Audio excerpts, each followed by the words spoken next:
Fire for your mind. Kosher clinician. Defective women and compromised men.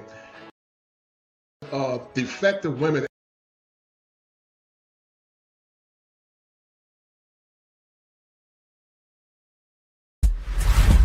Hit that like button and share this stream if you're not a beta male.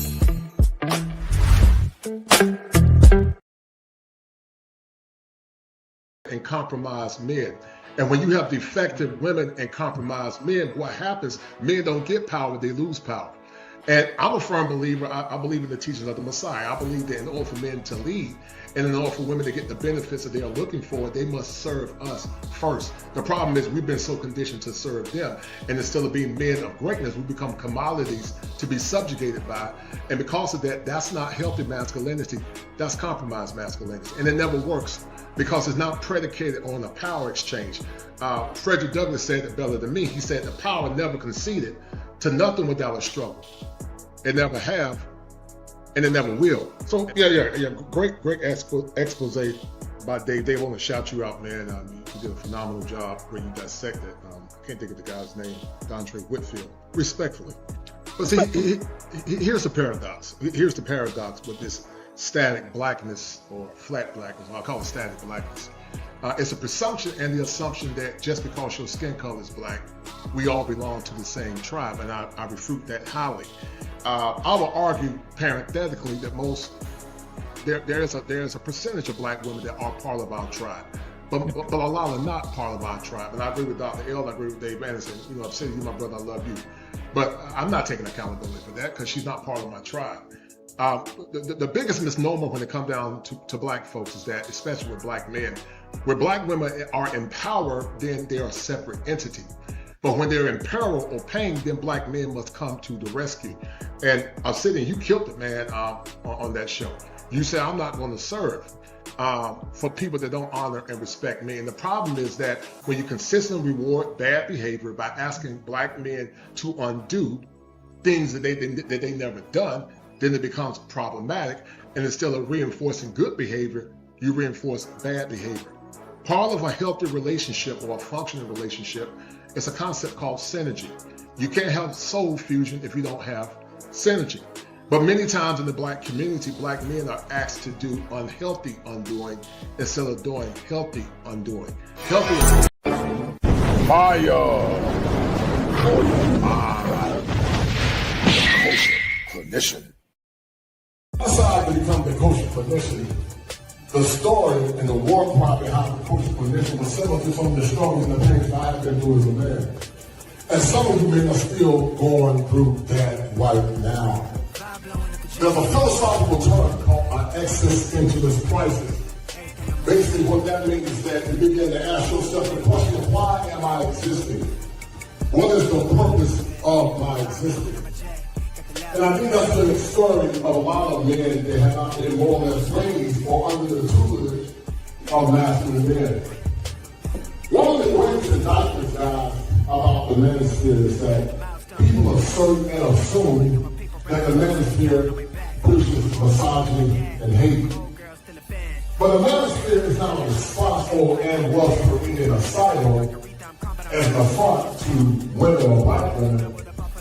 But the manosphere was a response to the pain and suffering that many black men were going through and continue to go through as we speak now.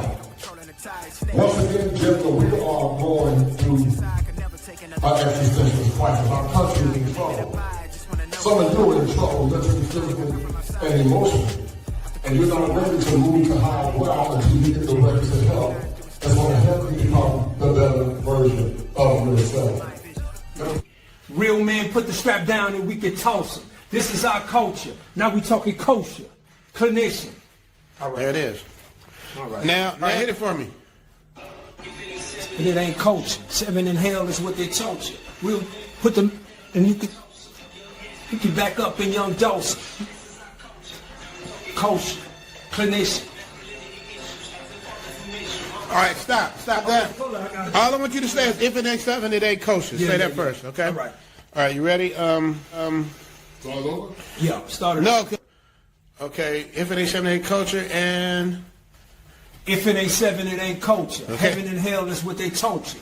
okay, perfect. Do that again, but give me a little attitude. If it ain't 7, it ain't culture. All right. Okay, you ready? Give And me a word. action. Young heads picking back up in young dolphin. This is our culture. Now we talking kosher. Clinician. That was cool. If it ain't 7, it ain't culture. Heaven and hell, that's what they told you. Real men put the strap down and we can toss them. Young heads picking back up in young dolphins. This is our culture. Now we talking kosher. Clinician, masculinity issues. Absent fathers who miss you. Mama drama don't kiss you. All a part of the ritual. This is how they get you. Separate the men, women, clipping babies pretend to. Damn. Lovers, haters, acting like vultures. If it ain't 7, it ain't kosher. If it ain't kosher, ain't right, gotta divorce us. If it ain't 7, it ain't kosher. If it ain't kosher, ain't right, gotta divorce us. If it ain't 7, it ain't kosher. If it ain't kosher, ain't right, gotta divorce us. This is kosher condition. 7 wonders, the whole world gotta listen. This is kosher condition. 7 wonders, the whole world gotta listen. This is kosher condition. 7 wonders, the whole world gotta listen. This is kosher condition. 7 wonders, the whole world gotta listen. Listen. Listen. Showing tonight, I got my man Dave Anderson in the house. We're going to be talking about something that's very important, guys. In a time where Black excellence appears to be faltering. Dave Anderson is a renowned author. He's been in Hollywood, I believe. He was on the Breakfast Club, and he's a phenomenal mind. And we're going to talk about the power of yesterday, and also the psychological concept that I created called Incognegro. Incognegro is just a premise that many times Black people that think outside of the norms of the so-called Black community have to hide themselves in obscurity for the fear of rejection or for the fear of ridicule. So without further ado, I got my man in the house, Dave Anderson. How you doing, brother? What's going on? Kosher, what's happening? Good, brother. I'm good, man. How are you? All right, man, it's a pleasure, man. A pleasure to see you in the house. I told you I was gonna get you, dog. I didn't forget you. I just been super busy, man. I'm a busy man with my practice, man, trying to make things pop off, man. But Dave, I came up with a concept called Incognegro, and if you guys don't see the merch, go get your t-shirts. Masculinity is expensive.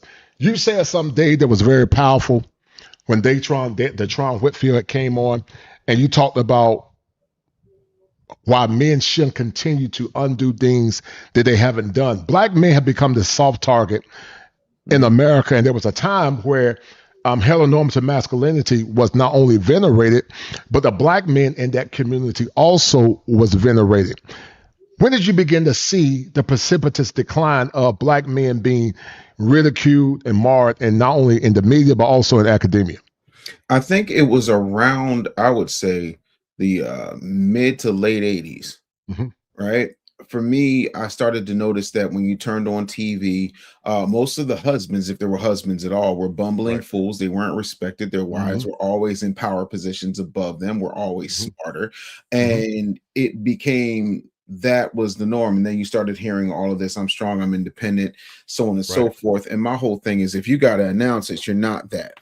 But the pervasive narrative, when you don't control your own narrative, becomes the overriding narrative of society.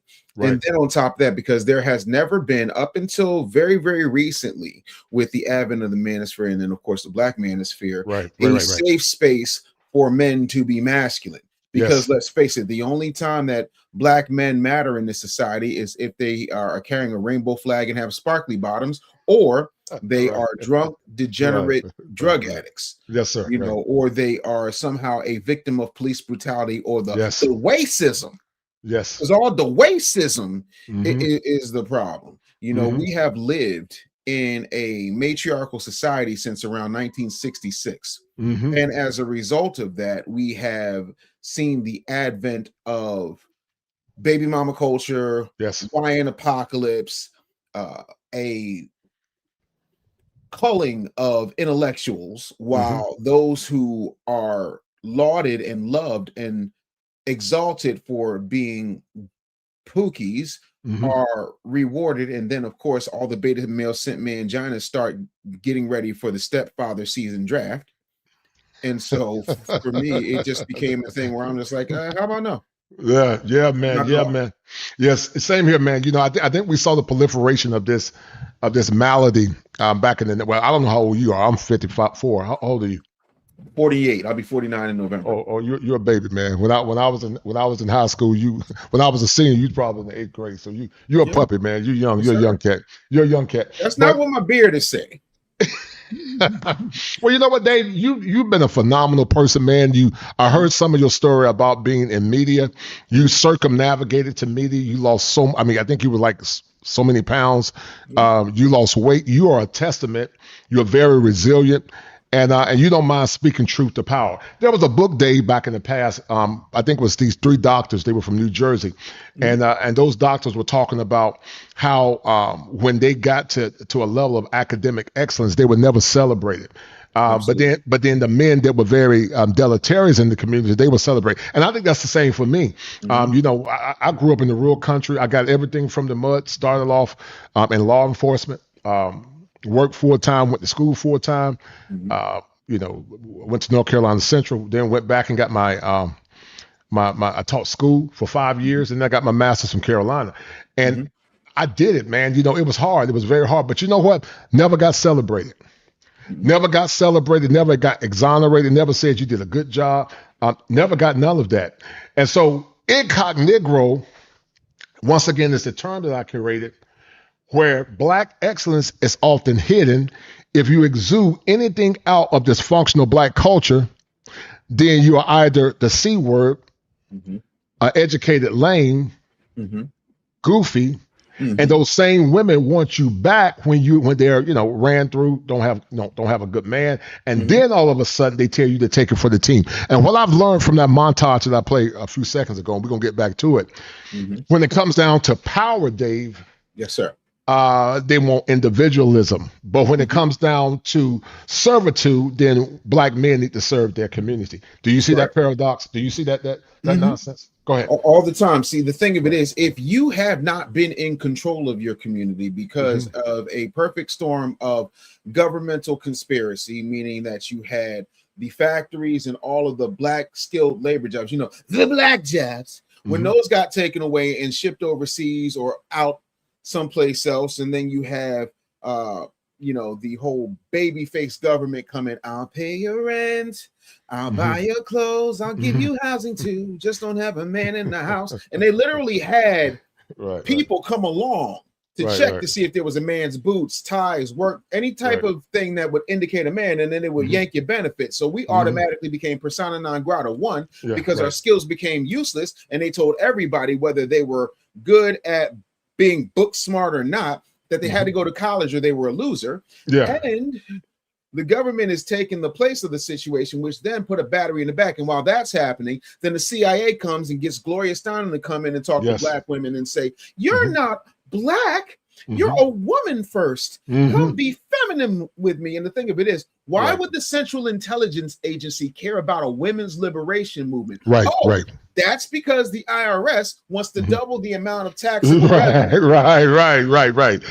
that recently. Yeah, so you have to look at how every single entity, and this isn't a conspiracy theory, because conspiracy theories do not exist. That term came up after Kennedy was assassinated. Anyway, yes, sir.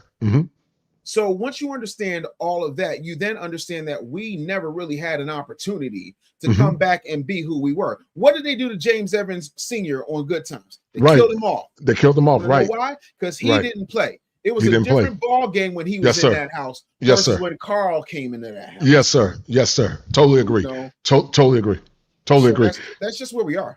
Shout out to Through the Fire podcast with that $10 super sticker. He said, I'm a proud toxic masculine Black man. I got the t-shirt, Dave. Guys, y'all get your t-shirts. If you want a t-shirt, I'll get it ordered.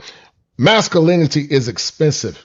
And you did a great job breaking down that expose with Dontre Whitfield, and you did it with respect. But, there's a concept, Dave, in the clinical called, it's an ego defense mechanism. And I talked about it briefly when I was on Jeff's show. Shout out to Jeff. It's called undoing. Undoing is an ego defense mechanism. And it basically means I got to go in the past and undo to assuage my ego to the people that are hurt. So it's a healthy ego defense mechanism. Mhm. But unhealthy undoing is performative masculinity. And it's often predicated in undoing something that most black men never did. Most black men are invisible to the average modern woman. And you 48, I'm going on 55. There was a time where average black women respected average black men, and there was a level of respect for both.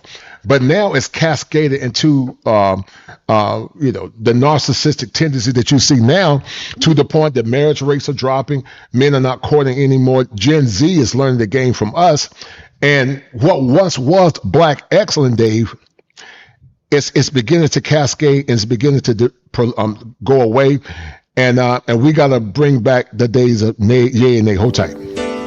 Fall comes to us in its own time. Fighters keepers, losers we. Those women personified black excellence. Your grandmother, your mother, your great grandmother, those women personified black excellence. There was a time, Dave, that I will argue, and I say this with some level of bias, but I will argue that the typical American woman was great, but because of the black woman's unique struggle, I will argue that there was no greater woman based on her struggle and based on her position in society than the American black woman of the past. How would you respond to that? I would 100% totally agree. Break it down. Yes, sir. Go ahead. Okay, so when it comes to our women, number one, just from a biological perspective, the black woman is the only woman that carries the mitochondrial Eve gene, which means she can produce a Chinaman, a Cambodian, European, and just the blackest of black. That's one. Two, you look at the fact that HeLa cells come from a black woman, and I'm just talking biology. Then you talk about desirability, pheromones, sexual prowess, ingenuity, all of those things. I mean, white women may have been fighting for liberation, but none of them are C.J. Walker. Right. You understand what I'm saying? That there's a level of things that we don't like to get into. You look at somebody like Ida B. Wells, who was handling political hallways before most black folks could even understand the importance of voting power. Right. So we've got to start looking at who we are. The problem at this stage is not, and you said something very interesting. You said, and I'm paraphrasing, that the average black man was respected by the average black woman. Right. And the reason that is because the average black woman was average. She was average, right. And what has happened over time is that the average black woman has been given a false sense of higher value than what she actually is, right, because of this. Because now, like, whoever was the hottest chick in your neighborhood, that became a proximity thing, right? Yes, sir. Because you didn't know fine outside of Stacey Jenkins down the street, who used to run real fast and pick her navel in '86, right? Yes, because sir. There were no other options. But now it's everywhere. So now, if you got 500 dudes in your DMs every week telling you fine, when you're about a modest 5, it doesn't matter, because these dudes are just capping your head up because they want to. Right. So that gives you an overinflated sense of self. And then a lot of women, how can I put this? A lot of women mistake someone wanting to with meaning that that's now your value. Right. I know plenty of millionaires who will, get to clapping and get to cracking, but they're not going to bring you home. They're not going to marry you. None of that. It is what it is. And so we have to look at the overvaluing of our women and then making them feel so special because they walk around here talking about they're the most educated, and they're not. They're the most enrolled. They have the highest amount of student loan debt. But I have never looked at a woman a day in my life before I met my wife, when I met my wife, and said, "Oh my God, look at the morals on that girl. I wonder how many degrees she has." That does not factor into a man. Not at all. That's not what we look for. I'm not looking to be in the same sex relationship with a man. Right. It's just not a thing for me. Yes, sir. I want a wife. I don't want a domestic partner who's trying to prove that she has a bigger member than I do. Right. So that's why that happens. It's not that we became undervalued. We became outnumbered by ridiculous expectation and people being gullible, falling for lies on the internet with the filter. Well, somebody asked me the question, what I mean, well, the black masculinity is expensive. Where there's black masculinity, where there's white masculinity. Shout out to my man, Paul Edom. Had a great show with him yesterday. Paul is a pioneer. He was part of the movie called The Red Pill. Shout out to Paul, excellent brother. Got nothing but respect for Paul. And I do plan to do some work with him in the future. But the reason why I coined the shirt masculinity is expensive because black men of yesterday had higher standards of black men of today. Your granddaddy and your great granddaddy would have never married the typical American woman now because the standards were high. I will argue in general, I'm not saying there were no simps back in the past either, because some will argue that, daddy would come home and bring the check to Big Mama. But even though he would bring the check to her, I would say in some circles, I think it's this level of bifurcation, which basically means that daddy would bring the check home to Big Mama and Big Mama did what daddy told her to do with that check. And then there was times where daddy brought the check home to Big Mama and Big Mama did what she wanted to do. But there was a level of understanding that Big Mama, for the most part, was going to do right by that man that used that check. But, women now, I got men, I got men in therapy where they work hard all day. The wife is home and she still expect him to come home and help her clean and cook. But when you look at your grandmama, shout out to my mom. She passed last year, and I miss my mama. But the women of that generation, this whole fallacy, Dave, of the soft girl era. They say I can't rest in my femininity unless a man pay all the bills. But never before in human history, even especially in the South, where women have had the power to stay home while the men went out and worked. That was rare. Even most white women didn't have that power. Black women of yesterday didn't have the appliances of women now. Your grandmama and my grandmama had to scrub clothes and wash them by hand and then run them through a machine and then hang them up. In the South, we would hang it up on a clothes, we call it a clothesline. Mm-hmm. And maybe even Philly too. Yes, and then on top of that, they went and worked many times for white families in the South, and they still came home and cooked and respect and honor their husbands. Correct. But a lot of black men have been hoodwinked by a condition called hoflation. I created that term. Some of the bigger content creators have been using it, but I never heard nobody use the terminology. I did a show with Peaceful Life. He came up with a term called relationship capitalism, and I parodied that by saying hoflation. And hoflation is no different than shrinkflation. Now you're getting they're demanding more, but you're getting less. And because we got a generation of men that have such low self-esteem, they have been impacted by ego defense mechanism called introjection. They don't know what their worth is. So masculinity is expensive because see, your grandfather, my grandfather, your father, and men of the past work hard to civilize this world.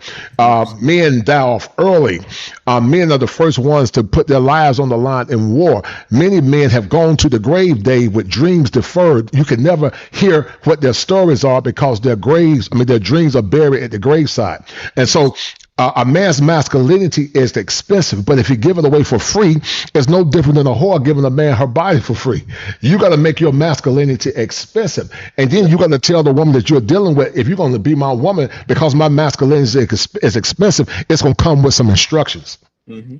It's the truth. I think the thing that a lot of people are missing out on, right, is we do not control the media. Right. The media, okay, let's take black people off the table. I'm just going to give you a basic general history lesson on how the media will manipulate people into doing things that were not done beforehand and make it seem as normal as humanly possible. Mm-hmm. Right? Before 1920, nobody bought diamonds. They were worthless. Mm-hmm. Right? A company named De Beers started buying up diamond mines in Africa, primarily in South Africa, but throughout the continent. What winds up happening is they would only release a certain amount of diamonds. While that's going on, they started to introduce one thing, and that was the diamond engagement ring. And right. They started to come up with these things, a kiss on the hand is so sentimental, but diamonds are a girl's best friend, so mm-hmm. on and so forth. Mm-hmm. Then what winds up happening is the diamond engagement ring takes over. If diamonds were so prevalent, how come they're barely mentioned in the Bible, but gold, rubies, emeralds, sapphires are mentioned 1,000 times more, right? Mm-hmm. Then you understand that it becomes about this. And then later on, they started to evolve a little bit more with the marketing and saying things like, 3 months salary is what she's worth. We used to just jump a broom. Right. We should jump room. Yes. That was it. Yes, sir. Yes, sir. Right. So that's now right. It becomes a thing. So now everybody wants diamonds. Right. And don't get me wrong, I like them too. Don't get me wrong. Yes, sir. However, right. I've been free since 2011. You understand what I'm saying to you? I can do this. Right. I'm not putting nobody out in order to do this. Yes, but sir. I don't assign the type of value that society assigns to a situation. So now you take that same example and you start telling women that they're in their soft girl era. And, clock it. These degrees, you can clock it. What is this? Right. Is this the world's tiniest bird chirping at the ego of women? So they're continuing to believe that because they have a divine stargate between their legs, that somehow that makes them entitled to wife privileges without having any of the wife skills or Right. The other part of that is there's too many beta male simp manginas who just want to whiff because they couldn't get it on their own, and then they come to a world of money, and all of a sudden they think that they're playing in the big leagues. But I tell people all the time, money can't unlame a lame, and simping is going simp no matter the era. So you've got the perfect storm of simptitude, marketing, reality television from people like Andy Cohen and Jim Ackerman and all these people that most people don't know by name, but would be happy to Google and be shocked by what they see. Right. And what winds up happening is we start to believe that this behavior is normal and somehow it's not. And it's not. It's not. Dave, when I traveled, I was in a movie with Al Grease, and I'll show you. I'll run that movie clip real quick. But the movie clip was called Frustrated. And the premise of Frustrated, when I was in that movie with Al Grease, is that American men have become frustrated with dating choices. Listen, men have always been slaves to the emotions of a woman, but theology say cast not thine strength to a woman. You can love your woman. I believe a man should love his woman. I believe a man should die for his woman if he have to. But I don't simp for no woman. I ain't gonna simp for a man, but I sure ain't gonna simp for no woman. I say what I mean what I say. You ain't gotta agree with my position, but I don't tap dance for nobody. That's why I've gotten in a lot of trouble.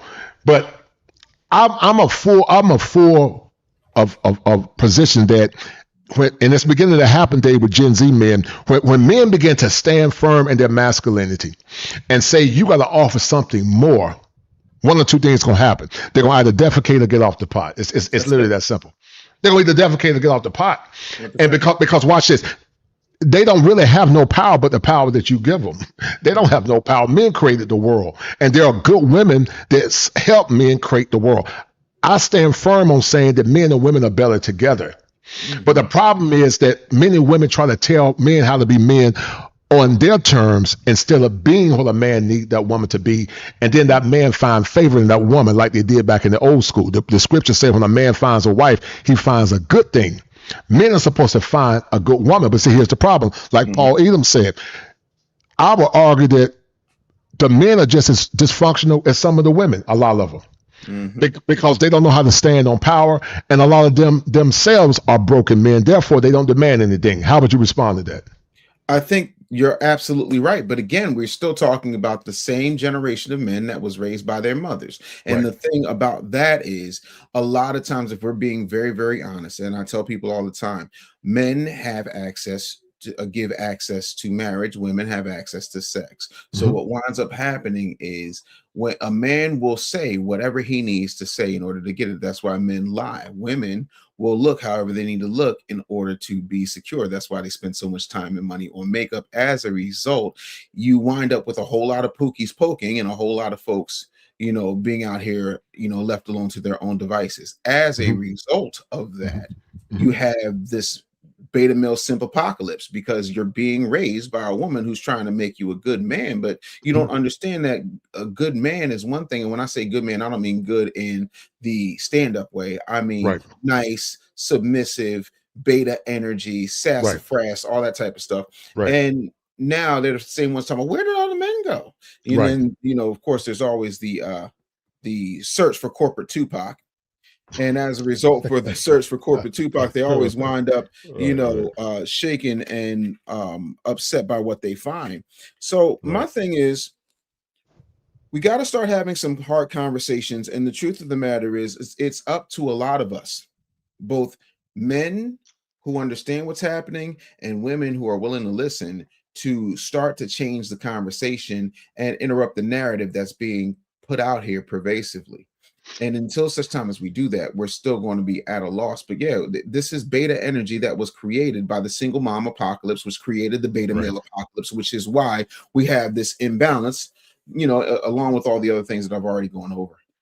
Yeah. I think maybe in some lifetime, but I don't see it in our lifetime, brother. It's in systems theory, when you got a defective part, where the man is compromised and the woman is defective, and you got a generation of that, they have to die off, because most are not going to change it. They're just not going to, and it's okay. Shout out to my man St. James Palmer for that $40 cash app.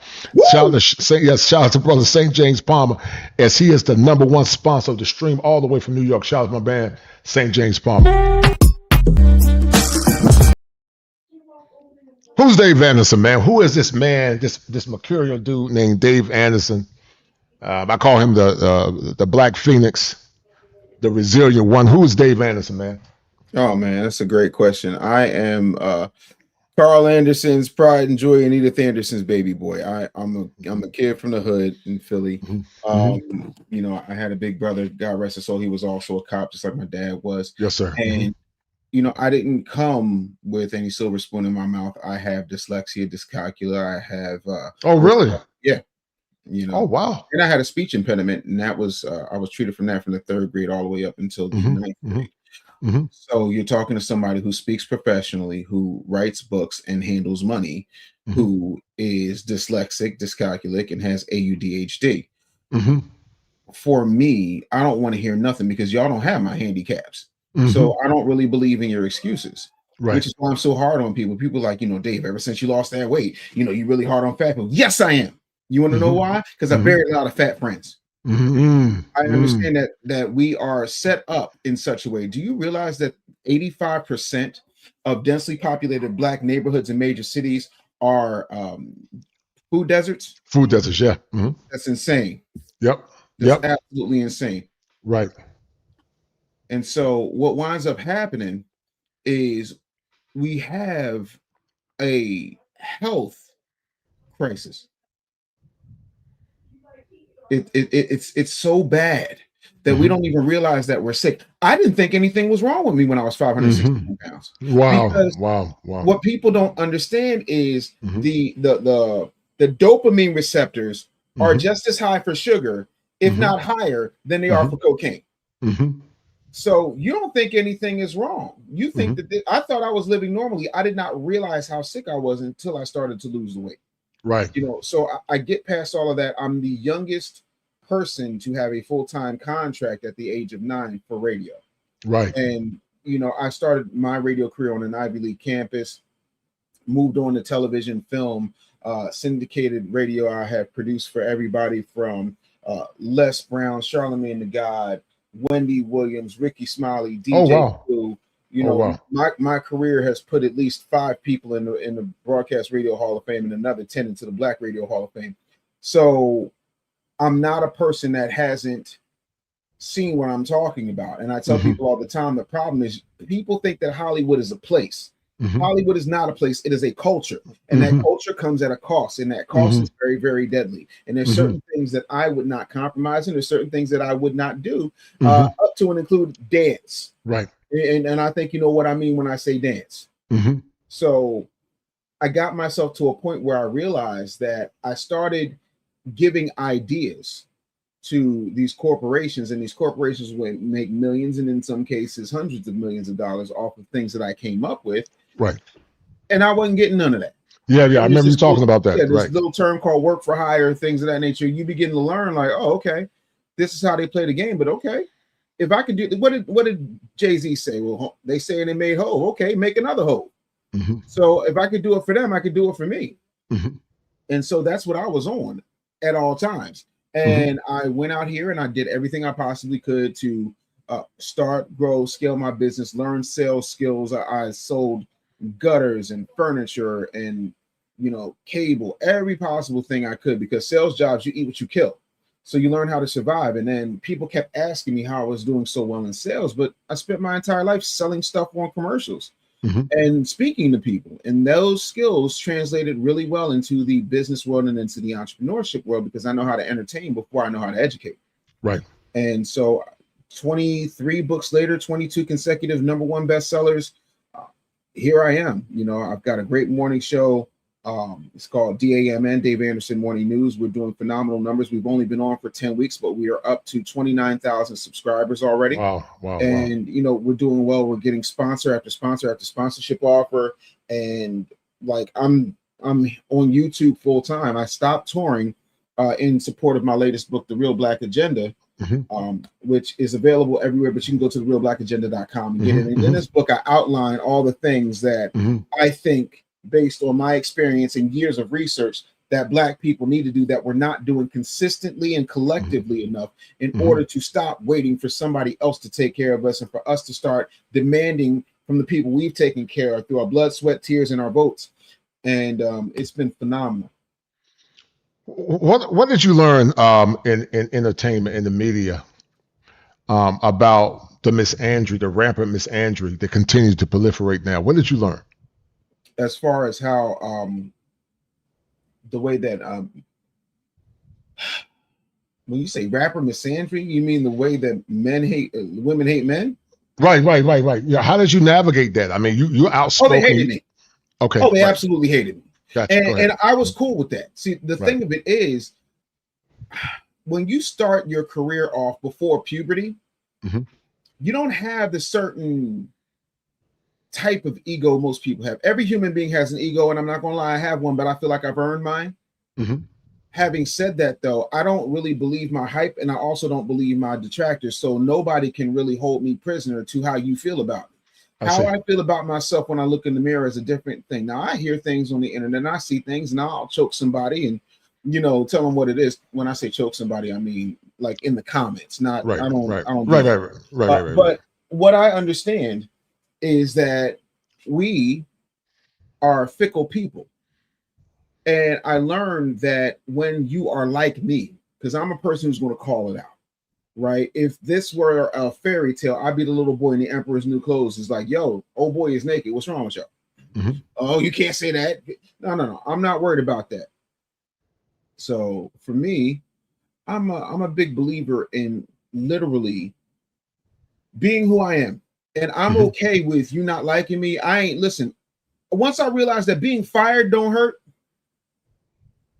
that was it. And then once I realized I could build my own business and never be fired again because I own my life. Right. Bro, I'm good. The people that care about me are the only people whose opinions that matter. And they will tell you that if I'm not in alignment in my spirit with what they got to say, I ain't doing it. That goes for my mother, my wife, my daughters. That's it. I have always been my own person. Yeah. Same here. I'm very determined. I respect all men, bow to none. I know there are people that got talents that supersede mine, but I'm a go-getter. I don't think it get no better than my story coming up in rural Eastern North Carolina. Whoa. Jacksonville, New Bern, Greenville, Wilmington. What part of Eastern North Carolina are we talking? I'll tell you in the background. It's near Pitt County, Greenville.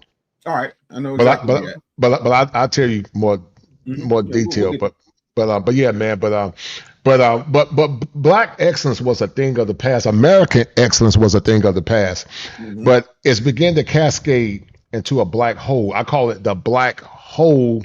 Is now going into a black hole, Dave. The black hole, hold tight, is now cascading into a black hole, and it's getting worse and worse and worse and worse and worse. What does Black excellence mean to you? That's number one. And then number two, when did you have your epiphany about the issues in this faltering Black community? Okay, so first of all, let me point of clarification, and I differentiate with a lot of people on this. I don't believe in the term Black excellence. I think it's a double negative. All excellence is Black. Everything is an offshoot of what we do, whether it's country music, gospel music, art, style. everything we do has been copied and then homogenized, bleached out, smacked down, flipped, rubbed down, whatever you want to call it. Oh no. Our excellence is excellence. Everything else needs to categorize itself as whatever culture it is. Like K-pop is black excellence, if you want to be technical about it. You know, country, so on and so forth. So for me, everything we do is excellent, man. Like it doesn't really get much better than that. The thing that I have noticed is that they have convinced us that everything we do is bad, but every time I turn around, they're where we are. For example, you look at these Korean businesses, you look at these Chinese businesses, you look at the Indian businesses, you look at the Italian businesses, all in our neighborhoods. If our neighborhoods are so bad, why are they making so much money in our neighborhoods? And then we wonder why allegedly our dollar only circulates 6 hours before it leaves our community. Because nothing in our community, very little things in our community are owned by us. In Atlanta, which is supposed to be the black Mecca, supposedly, less than 26% of the businesses are black owned, and of those, 46% are regular one person sole proprietors, so they're not employee businesses. It's just one person. I got an LLC. Here we go. What I'm trying to get people to understand is that they're doing this hoodwink, and now they've taken the hoodwink to a global scale. You got people talking about, brother, I need you right now. Kosha, listen to me, brother. Go back to Ghana. Go home. You should go home. But you hear people got mad when President Trump said they're not sending their best. They're sending trash, right? He also referred to certain countries as S-hole countries. But my whole thing is, if you're so excellent and you're so great and you're all these things, how come you're not fixing your S-hole country? Why are you over here? That's a good point, right? Right. And then if the hood is so bad, why do they gentrify Harlem at a rapid rate right now? Do you realize that black ownership in Harlem has dropped 90% since Clinton put his library up? I didn't know that. 90%. Now you've got these democratic socialists. They are. We know what that code word is for. Yes, sir. Yes, sir. It rhymes with Romulists. Running, talking about, I'm going to fix everything. I'm going to get you free buses. No. So we have lost sight of who we are. And I'm running around here pulling people out of the matrix, and they're asking me why their eyes hurt. And I'm okay, so you've never used them before. And what we have to start doing is realize that it's not going to be your podcast, Mike. It's not going to be your little ass think tank. It's not going to be your group chat. It's not going to be your voting. It's not going to be your song singing and your marching that's going to get you there. What is going to get you there is writing a check, knowing who you are, physical fitness, conscious, deliberate effort to restore the black family. Even if you don't work out, that does not mean that you cannot still function as a unit. It happens every single day. We have got to start operating like a machine. When you look at Chinatown, how many black businesses you know in Chinatown? I don't know any. There's one in Philadelphia, and that came at a real high cost. There's one in Philadelphia, and they just opened up 3 weeks ago. There's a reason for that. How many black-owned businesses you see in Little Italy? You don't. The Diamond District, the Deli District, you don't. The black community, please. The black community is thriving with businesses. We just don't profit from them. And even if that's okay, because I do business globally. So I've got people who are white. I've got business owners in Europe. I've got business owners on the continent. I got business owners in Japan. I don't have an issue with that, because when their money comes into my hand, it becomes a black dollar and I can pay black people. My problem is when you look at the period between, let's say, the 20s and the 60s, when the Irish weren't considered black and the Italians weren't considered black, and weren't considered white, and the Italians weren't considered white, and the Jewish people weren't considered white, they started to organize. And they organized and they started to create certain circles in order to protect their community. And they charged a tax. And anybody who would come in to do business got taxed. When the last time we taxed Mrs. Hong for her Chinese laundry? When's the last time we taxed Mrs. Wen for her Korean nails? When's the last time we taxed Umbutu, for his shoe service? Like, what are we talking about here? Everybody comes in our community and we don't demand anything, but Billy need a scholarship. Michelle need money to get ballet shoes. You see what I'm saying? Like, we don't do that. We Mm-hmm. got the crime part down. Right. Clearly, we got the crime part down. It's the Right. organized that we're missing. And I'm not telling anybody to commit crimes. I'm saying protect and gatekeep your community the same way you protect and gatekeep Tony Hinchcliffe saying a horrible joke at a Kevin Hart roast. Have that same energy for your community. Let me say something. I like what this young lady said, and you may agree or disagree with me, Dave. Here's my premise on that. I don't believe in this supporting people either just because of skin color. That goes back to Incognegro. I'll support you because you personify a level of professionalism that supersedes skin color.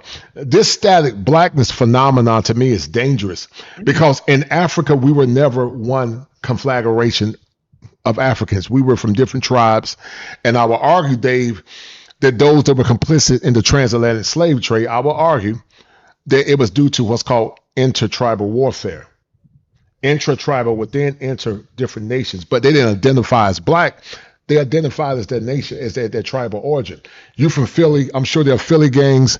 They might look like you, but they don't have your consciousness. And so Incognegro basically means that if I don't agree with you just because you're black, I got to minimize myself in order to be accepted. And I can't do that. I'm not just going to support nobody because of no blackness. And I firmly believe this, David.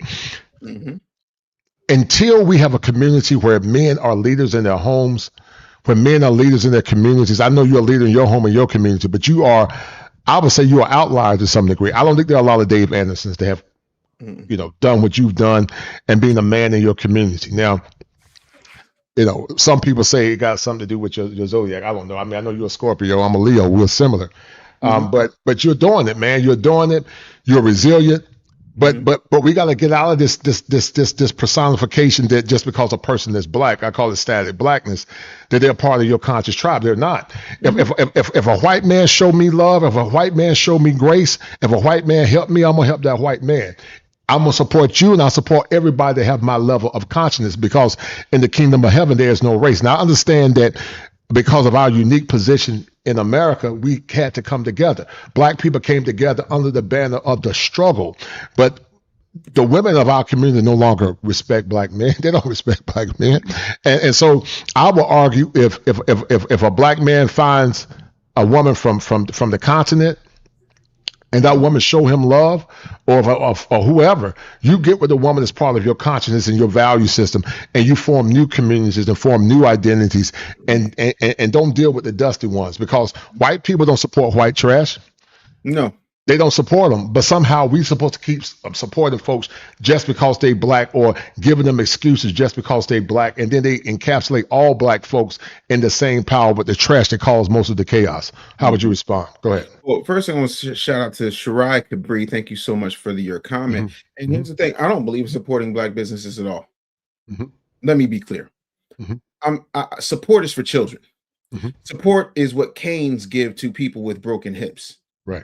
I patronize businesses based on my needs, wants, and there you go. That's right. I am a patron. I am a customer. I am not your supporter. Not here for that. That's why people say, "Are you a Trump supporter?" Donald Trump don't need my support. He's a billionaire. Well, I'm gonna turn in my Tesla because Elon don't. Elon is the world's first trillionaire. Let it sink in. You're focusing on the wrong things. I don't believe in support. You give more respect to a place like a Walmart that has 25 lanes, but still has you checking out your own stuff, like you got a blue vest and a pair of tight Sears cotton Dockers on. You gotta be hiding out your mind. It's not about support. I'm a foundational Black American. My ancestors built this country, right? And for me, I am here for people who are willing to do business and do what's necessary. I am not here to deal with these folks that want to come and you remember you were a kid and you had to do a science project, and there was always that one kid that didn't do anything but bring the poster board, but didn't do none of the research, didn't do none of the work. That's how I feel about these folks. Oh no, we are African Americans. Listen, I'm not Jesse Jackson. I reject that term outright, because historically less than 3% of those boats came here. If you read They Came Before Columbus by Ivan Van Sertima, or if you read Before the Mayflower by Leroy Bennett Jr., you will know that the majority of us were already here. And Yeah, let's go ahead and ban that person. But for me, Mhm. I'm not going to get into the support this and support that. I have never I've lived in 34 cities in 19 states. I have never seen a Chinatown sign that said, "Oh, support a Chinese business." Oh, it don't happen. Right, right. I ain't never seen a sign that says support Jewish businesses. Hmm. I ain't never seen a sign that said support Vietnamese, Korean businesses, Ethiopian businesses, Nigerian businesses, Jamaican businesses. I ain't seen it. You want to know why? Because every group I just named is ingrained in their culture. With us, we automatically look at us through the eyes of the people who control the media that we watch, read, and hear. Tell us that we're automatically lesser from the time we're popped out of the womb until we're put back in the tomb. Right. So we're already at a psychological deficit that I absolutely inherently reject. So yeah, I'm not going to sit up here and support a black business. I Hmm. build black businesses, I scale Hmm. black businesses, I Hmm. buy Hmm. from black businesses. I Hmm. will Hmm. not support a black business. Black businesses are not children, they are viable. Now, some of them need a lot of work and some of them need a lot of help and a lot of structure. But yeah, no, I refuse to automatically put black businesses, which were the backbone, and black labor was the backbone of how this country became a superpower, into some type of victim. I need help because I'm third place in the Special Olympics narrative. Ain't nobody gonna be no victim over here on my watch. Well, listen, you got a powerful presence. I got a new term, man. I might want to do some business with you, you and I. It's going to be a powerful term that's going to supersede FBA. It's going to be dope too. But yeah, I gotta get it legally printed first. I think you're gonna Yes, like sir. the terminology, but I'm not gonna say it now.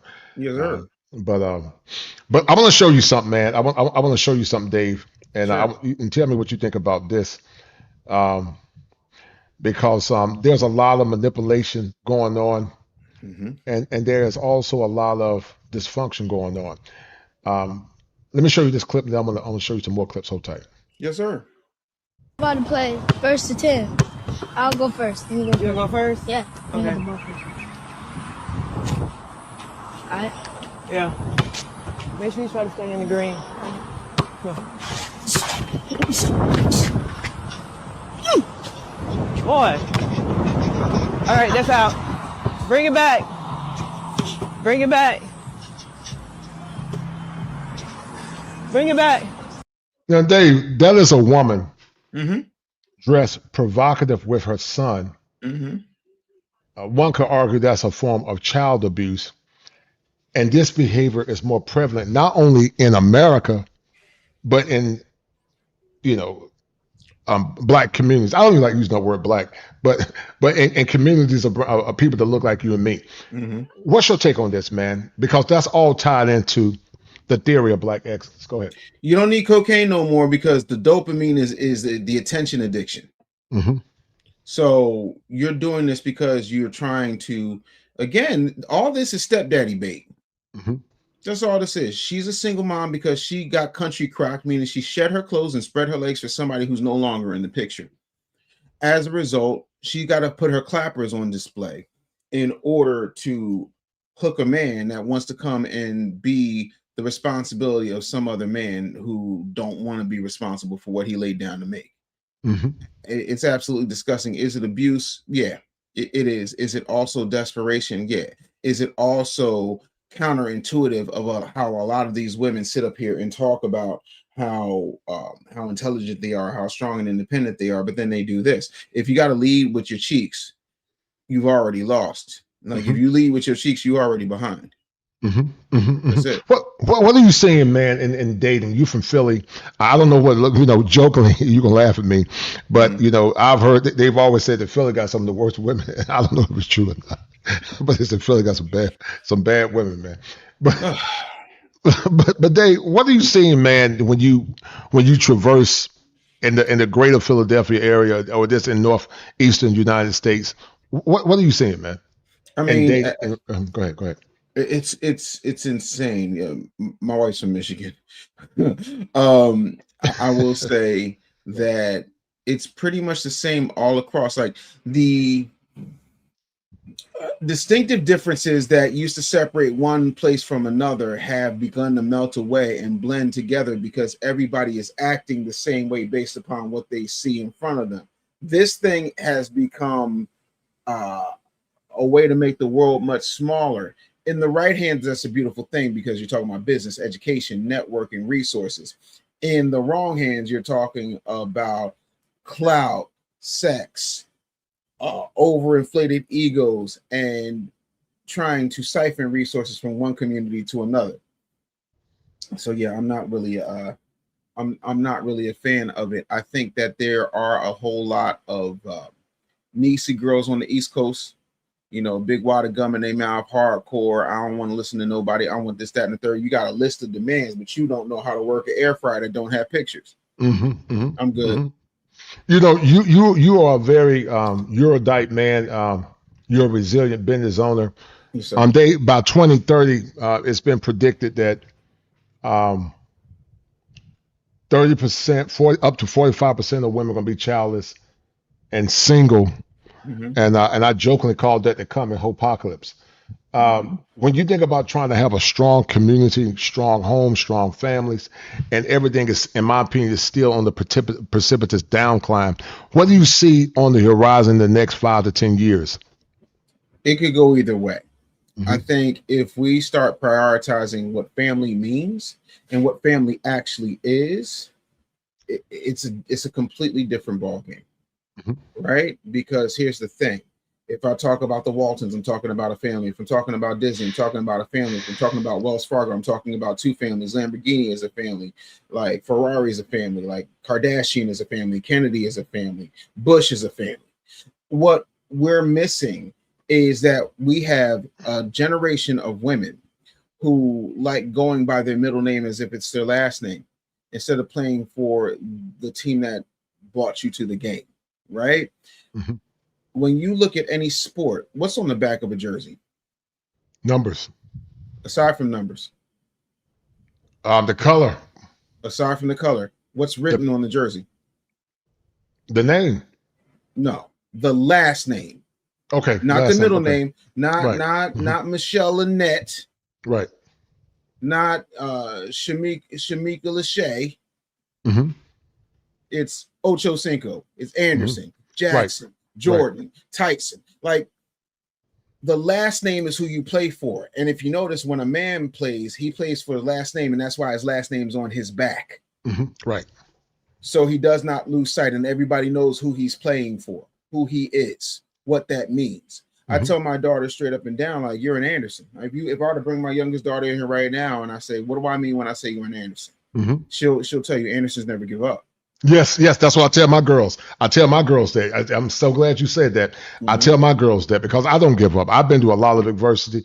I've been set up. I've lost jobs. I've been hoodwinked. I've been undermined. I've been traumatized several times, but still I stand. And so I love your level of resilience. Now, yes, sir. Some would say that Dave is just a genetic anomaly. Everybody is not Dave Anderson. He just had that inner Janation quad that others just don't have. And that might be true. I do believe in what's called resiliency theory, where some people are just resilient and they're able to supersede the norm. As we're getting deep in this conversation, Dave, what schools did you matriculate in? What colleges did you go to? Temple University, and then I went to New Millennium Bible Fellowship. So broadcasting, telecommunications, mass media with concentration in English and jazz vocal performance. And then, of course, I got into divinity. I went to seminary, and for me, I just love to learn. Learning is a thing for me. I don't really care about degrees. I care more about getting the knowledge than I care about the college. And yeah, I'm a genetic anomaly. I mean, if you were to look up Dave Anderson, Black Male Resilience, you'll see an article. But the truth of the matter is, most people are not dyslexic. Most people don't have AUDHD. Most people don't have dyscalculia. Most people don't have a speech impediment. In spite of all of that, you are either where you are. See, every human being on this earth, especially our people, are completely self-made, but only the successful will admit it. I can't solve a problem I'm not responsible for. So the first step is taking ownership. Okay, I have these issues. Now that I understand that I have these issues, do I have to move a little differently? Did I have to take an hour and a half nap before I came to do the show? Yes, I did, because I needed rest and I needed to focus. Right. Cool. Does that mean that I have to prep a little bit more when I do my morning show than somebody else does? Yes, but that's okay. I'm used to that. Do I have so many ideas? When I wrote this book, right? I wrote this book in about a month, and then I was like, yo, I got more to say. And so I started writing another book. It took me 2 weeks. There are advantages and disadvantages to my conditions. But I was like, I can't just put this book right out. Like I learned from Prince, because Prince just wanted to put music out. You can't do that. So I said, I'm going to wait, and I'm going to drop this next book in February. I'm going to let this book do what it does, and I'm going to keep it out there the same way Powernomics is still selling, the same way The Art of the Deal is still selling. Like that's my most successful book. But I said, you know what? I'm going to back it off a little bit. But again, whenever you're going in the wrong direction, all you got to do is turn around. If you don't have my issues and you're sitting around living a lesser life than the one I'm living, it sucks to be you. That's a choice. If you're unhappy, it's not my wife's job to make me happy. It's not my daughter's job to make me happy. It is my job to make me happy. It is my job to make my family wealthy. It is my job to make sure that my family is safe and fed and happy. Once you understand that if it's meant to be, it is up to me. That eliminates all the excuses. Y'all can talk about this magical white man who's holding you back, or you can find a way to kick him in the nuts and keep it moving. But you can't do both effectively. Yeah, I know I'm different. I know I'm special. I know I have gifts that some people would call handicaps. That's fine. Guess what? I came from a slum. My dad had full-blown Alzheimer's and dementia and didn't remember me half the time by the time I was 17. What's your excuse? My mom would put together TVs on an assembly line and drive school buses to put herself through Cheney University. And then after she had me, she went back to get her master's in education so she could make more money. And she went and got that from an Ivy League university, if that means something to you. Yeah, it does mean mean something to me, because my mother did it in her 50s. Yeah. And I'm extremely proud of that. But the thing that I have, and my wife had to teach me this, Kosher, because I thought everybody had it. I did not, and it's not arrogance when I say this. It's I didn't know. My wife says to me, she says, David, she says, you don't understand. I said, what is it I don't understand? Like, why can't these people just do it? Talking about my business coaching clients, because she always tell me I'm too hard on my business coaching clients. They don't call me the business bully because I'm cute. And I said to her, I said, what is it that I'm not getting? She said, you had parents that would not let you give up on something, would not let you quit. My mom was like, oh, you want to play 7 brass instruments? Cool. If you quit, you can't touch it again until you're out of my house. That's true. Right. Oh, you want to play ball? Cool. If you quit, you can't touch it again until you're out of my house. Oh, you want to be captain of the debate team? Cool. You can't quit and then come back until you're out of my house. So the rule was, if you start it, you finish it. You follow it all the way through. Ain't no quit. I don't want to hear no excuses, because you asked for this. And what you don't realize is every time you ask for a blessing, there is an underside to that blessing. Right? Yeah. I agree with that. I mean, the theology says if a man take on an endeavor, he must count the cost. He got to count the cost. And the part of discipleship is counting the cost. Shout out to my man Justin Moore for that $10 super chat. He said, thanks for the conversation and the information. Let me finish playing this, man, real quick. Hold tight. Okay. It's my ball. You airballed it. Come on. Are you ready? Yeah, let's go. Check.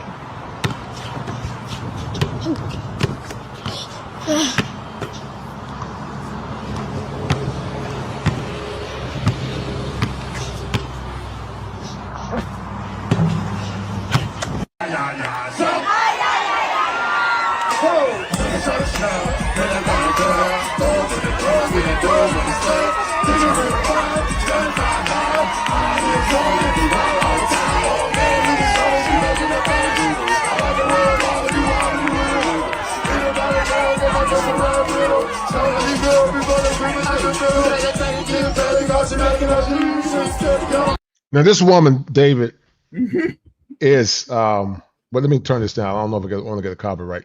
But this woman is twerking in front of children with a baby strapped on around her. Is that what that is? I thought Yeah. that was some kind of fancy purse. Oh no, no, oh no, hold tight. Let me finish play. Hold on.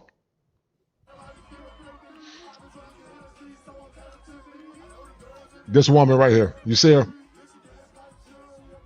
I'm looking.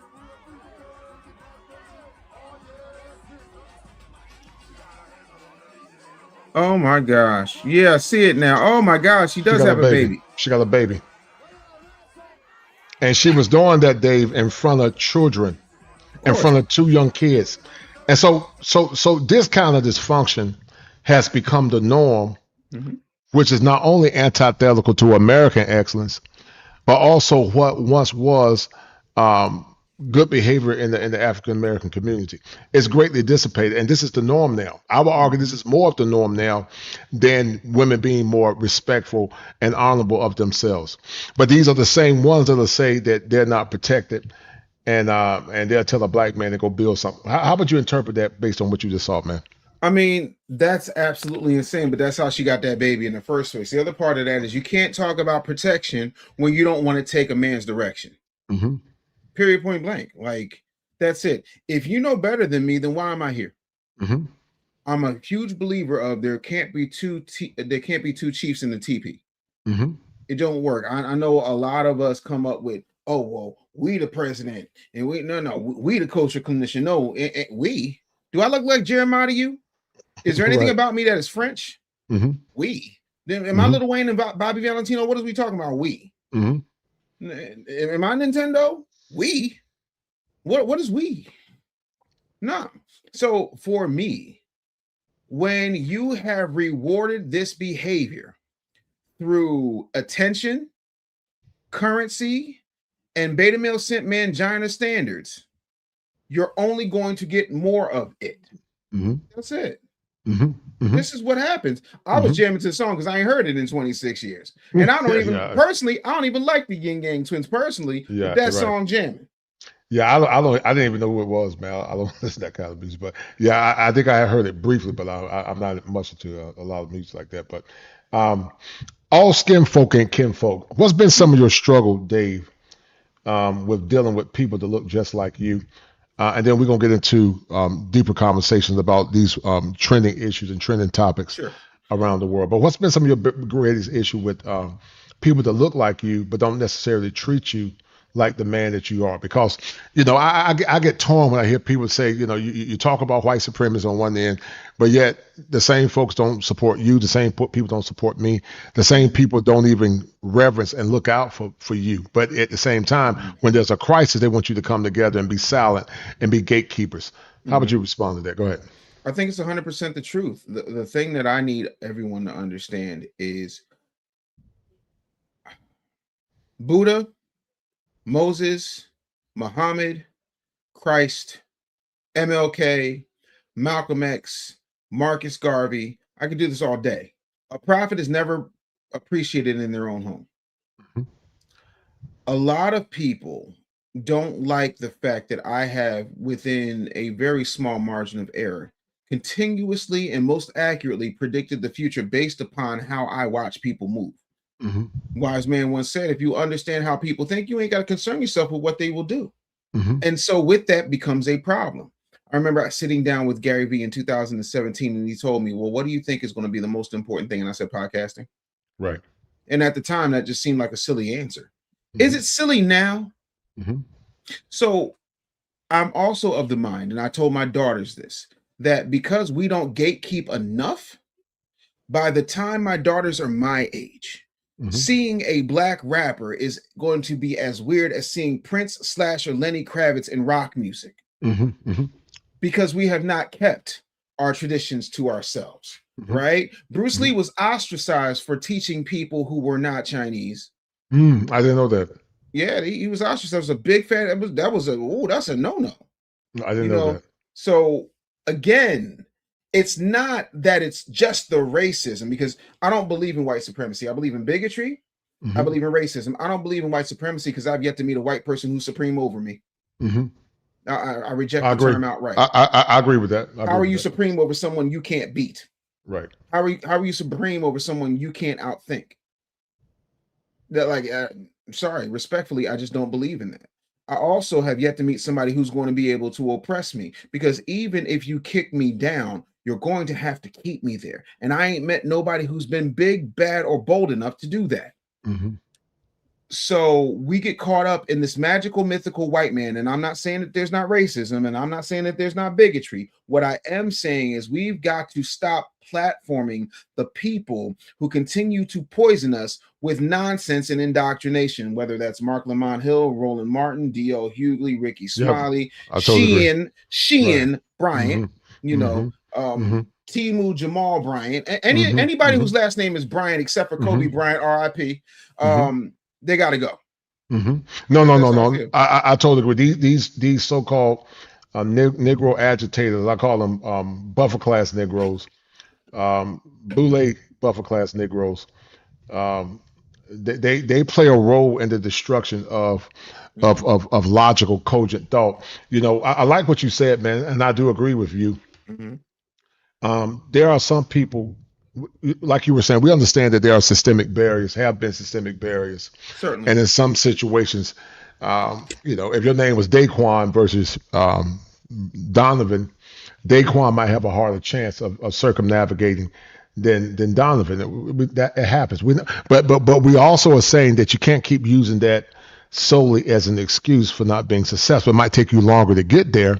But imagine if Dave and Kosher practice group economics together. 100%. There ain't nothing stopping you from practicing group economics. You know, people coming out of pre-antebellum slavery and post-antebellum slavery, they practice group economics. Here in North Carolina, Bull City, man, Durham was the epicenter of black folks putting in work. Here, North Carolina has produced some true business bullies. Wilmington, North Carolina. Wilmington, where my cousin from New York lives now. Wilmington and Durham. Shout out to the port city. Yeah. They were epicenters of former slaves coming together, working together until sadly some white militias came and destroyed it. So look, in God's economy, God don't see race. God only see human beings, and there's no such thing as race. Race is a construct. So I don't get caught up in no. I mean, if you allow it to affect you, it will. But I try not to get caught up in that. I try to say, okay, what can I do? Even though there might be the barriers sometimes can be real or imagined, but I'm not going to let that stop me. Never in a million years, David, I think I would come from rural Eastern North Carolina and become the man that I am. Well, actually, I take that back. I'm a dreamer. I'm a go-getter. And I knew I was. Look, my logic was, Dave, I'm gonna shoot for the moon. I might land on the stars, but I'm still gonna shoot for the moon. Amen. And I did it. It was hard. It was a lot of hard work, a lot of setbacks, but I did it. I'm going to talk about, you know, like I said, all skin folk and kinfolk, and Incognegro, meaning you have to dumb yourself down in order to be supported. What were your struggles in Hollywood? You know, you talked about being a producer of all these big mega stars in the media, but what were some of your struggles? Because I'm sure you had to be Incognegro at times, dealing with certain factions. How did you navigate that, Dave, in your business, with your business acumen and dealing with some of these high performers in entertainment and also in media? Go ahead. I think it's a situation where people have to understand I was still a very, very young man. And what I understood at the time was that I could still do what I did, but I had to show people in order for them to leave me alone. Like, you can have a vision, but people don't necessarily get it. And as a result of that, it creates a certain level of conflict. And I was always of the mind that I'm right. I just have to prove it to you. The problem for me was, as an employee, I'm not a good employee. And the reason I'm not a good employee is because I can see how to do something, and most people are wrong in the way that they want to do it. So I'm going to do it my way. But see, when you don't own the ball, the stadium, the football field, or the hot dog vendors, you can't necessarily just do what you want to do. And I always found that to be a problem for me. So I had to navigate a lot of stuff. And then when it got to a point where people started to realize that I was dope, they started to find ways to manipulate and use me and milk me for my talents. And then, of course, there's something that I will say for entertainment purposes only, is what you would call the conversation. And the conversation goes like this: hey, we will give you this or that or that or this. And all you have to do is compromise this or that or that or this. And if you say no, then you can either wind up gone or made to look like you're not mentally there, or you can wind up in prison or in trouble or now canceled. And I've said no to the conversation while I've had colleagues who have said yes. And because they have said yes to said conversation, they have deals worth hundreds of millions of dollars. Oh And wow. Oh wow. we'll leave it there.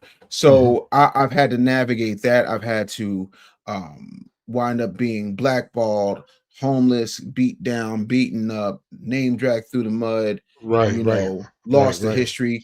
Imagine being at a bar and you're watching TV and the show you created is now the number one show on a particular network. Even though you're not the one in the credits being named as the creator, but if you looked at my Wow. YouTube channel, you would see that I created that show. Wow, wow, wow. So I want you to talk about that without giving away too much information. But I want you to talk about your story of being homeless, because I was studying you and I was listening to you on the show with the woman. I want you to chronicle your journey where you were homeless. Give me a series of unfortunate events where you were homeless, where you were destitute. Where I remember on the latest show you said you were washing out of a sink, Oh and yes, then you went from being the phoenix that you are, from through the fire to rise again. You know, yes, sir. because Scorpio symbolizes the phoenix. Yes, sir. So tell me about that, man. Tell the audience about that, and tell the young man what you learned in that journey, Well, a in your few masculine things. journey. Go So ahead. what wound up happening was I was producing a show, and this was a time that was not as understanding to not only people's mental health and making sure that people took their medicine, and also a time where people weren't getting canceled for verbal abuse, physical threats, and ADHD, bipolar disorder that everyone knew about. But because this person's name was on the marquee, they just let them do whatever they wanted to do. If that had happened today, I'd be a billionaire because of what I went through. But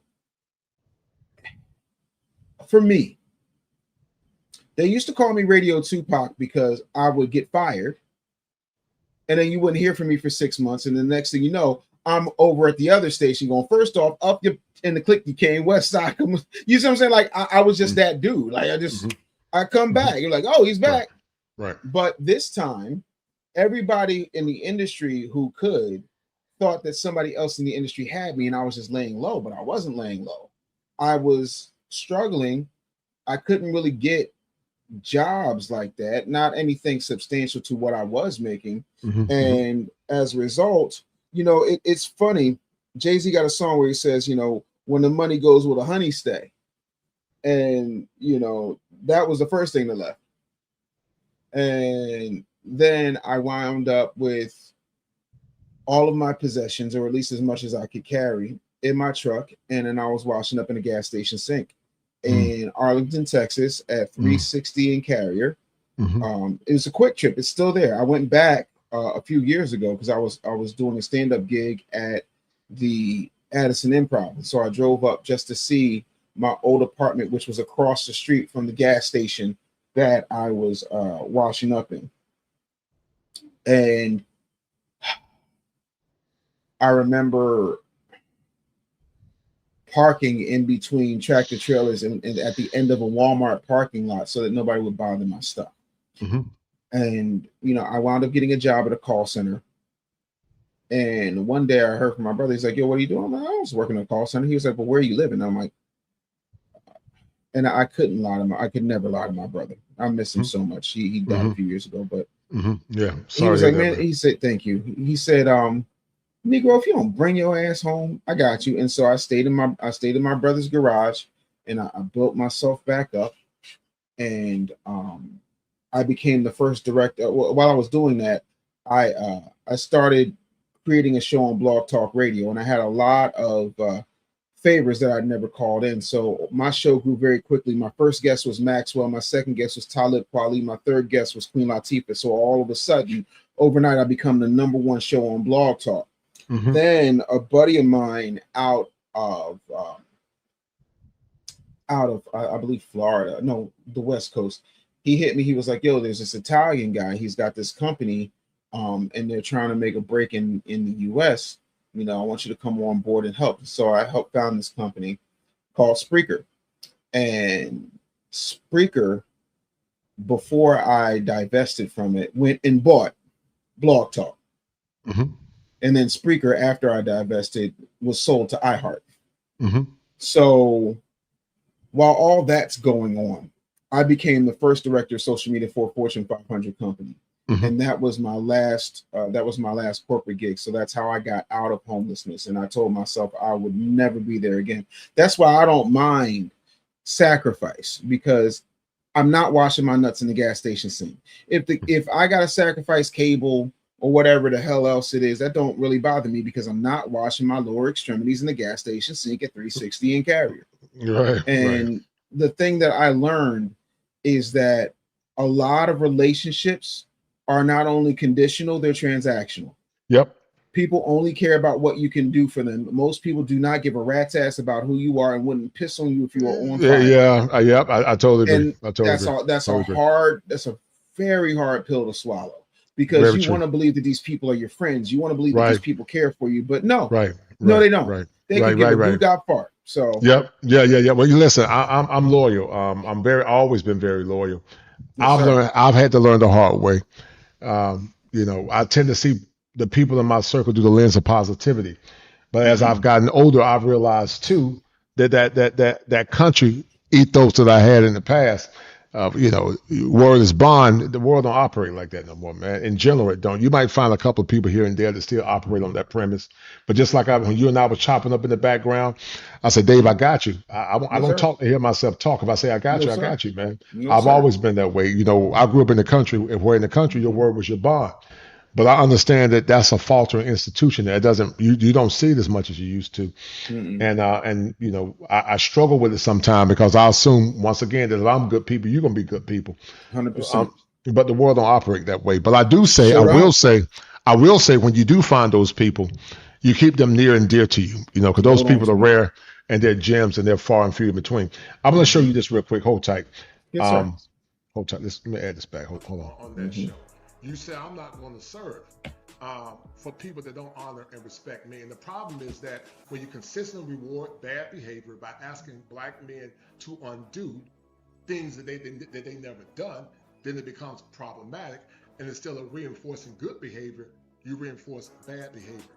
Part of a healthy relationship or a functioning relationship is a concept called synergy. You can't have soul fusion if you don't have synergy. But many times in the black community, black men are asked to do unhealthy undoing instead of doing healthy undoing.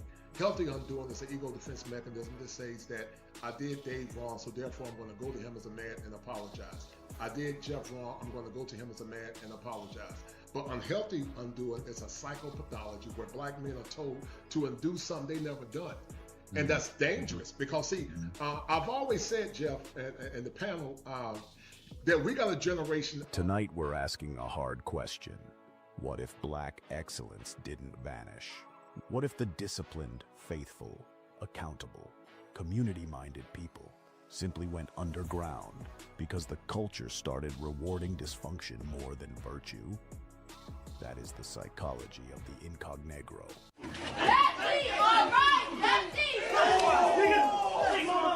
The state has now rested its case in the murder trial of Carmelo Anthony after calling 21 witnesses to testify. Anthony is charged with murder in the death of 17-year-old. So, David, this is that dichotomy where if David Anderson have a perspective outside of the broader Black America, David Anderson called names like the K word, KOON. You know, I never understood people that call themselves pro-Black, but they use the nomenclature of white supremacy. If I don't agree with Dave, I'm gonna call him a KOON or NIGGA. And to me, that's not only transgenerational trauma, that's transgenerational dysfunction. What did you think about the Carmelo Anthony case? And this is your own subjective opinion. You got a Certainly. right to your own opinion. I got a right to Mhm. my opinion. But just looking at it through the lens of objectivity, Mhm. what did you think about the Carmelo Anthony situation? I don't know a lot about it, but what did you think about it? Go ahead. Well, a few things. Number one, an ounce of prevention is worth a pound of cure. Number two, I lived in Texas. I know when I'm outmatched, outgunned, and not necessarily wanted in a certain place. And while I don't care, I'm not also going to poke the bear. Even with that, for me, I have been beaten down, beaten up, kidnapped, robbed at gunpoint, had guns put to my head, the whole nine. I never killed anybody. Mm. I never pulled out a knife. If Mhm. you push me, I'm going to try and rock your jaw. Mm-hmm. That's how that goes. In Philly, we got a saying, you can't get along, get a fair one going. Mm-hmm. Carmelo did not want to shoot the fair one. Mm-hmm. He basically was like, F around and find out. And then he did the unthinkable. Mm-hmm. I know everybody want to turn him into Martin Luther Anthony, but he's not. Do I think 35 years is a bit extreme for a kid who made what can only be classified as the most egregious mistake a young man can make at the precipice of adulthood? Yeah, I think 35 years is a bit harsh, but again, you were asked 15 times the bounce. Now, that does not mean that Austin Metcalf, his brother, or whoever hell else was around him, was right in what they were doing. Mm-hmm. However, nothing justifies taking another person's life. No, I agree. Period, point blank. I agree. And I that's agree. where I am with it. I think that you had the family spokesperson for Carmelo Anthony. He looks like a drugged up, puffed up Ray J. He did not have the intellectual capability of a flea's last bowel movement, respectfully. Again, my opinion. I think his parents obviously look younger than me, Mm-hmm. which tells me that they are ill-equipped. I feel a lot of beta energy from Carmelo Anthony's father. Mm-hmm. I don't look at him as a strong man. I remember I was joining an organization. I will say that. I was joining an organization and I was late to a meeting. And the reason I was late to a meeting is because I found out that my stepfather had kidney failure. Right. And as a result, he had died. Mm-hmm. Still showed up to the meeting, but I showed up late.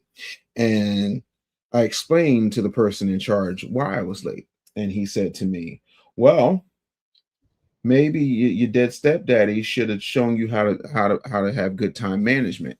Mm-hmm. So once he woke up in his hospital bed with 6 broken ribs and a fractured collarbone, I decided not to join that organization. Mm-hmm. Because you're not going to disrespect my family. You understand what I'm saying? Mm-hmm. But I didn't kill him. Mm-hmm. I made it clear that I was not going to be disrespected. He effed around and he found out with these. Mm-hmm. I don't like this culture. And then the other part of that was, and this is the thing that no one wants to talk about. One time, Steve Harvey, and when I say this, I'm not saying that I agree with Steve Harvey on a lot of things, but just the phrasing in and of itself is very appropriate here. When Steve Harvey was talking to Monique, he said, we can't do everything they do. We black over here. Mm-hmm. Right? Meaning that if they control that space, they control the pace. Right. When you are in that type of a situation, you have to, like, again, ounce of prevention is worth a pound of cure. I'm going somewhere with this, Kosher. Bear with me. Mm-hmm. You can't find, and I have 4 firearms in this house. Mm-hmm. Okay. I call them all Donald Trump. I've got 3 45s and a 47. Do with that information what you'd like. Mm-hmm. Mm-hmm. You know what I mean when I say a 47. Mm-hmm. So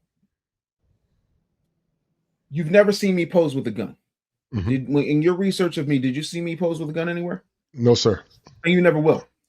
I'm the son, brother, nephew of cops. Only time you've ever seen me with a gun in a picture is when I'm standing next to my brother at his police academy graduation.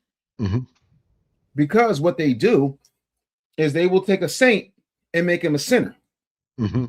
And then what'll happen is you'll hear people say, well, Carmelo Anthony had a 3.5 or 3.9 GPA, and he was this, and he was that, and he was this, and he was that. So he had the discernment and the common sense to get good grades and be a really good student athlete, but he didn't have the common sense to realize that you don't respond to being pushed with a knife. I know people want to make him some type of magical martyr. He's not.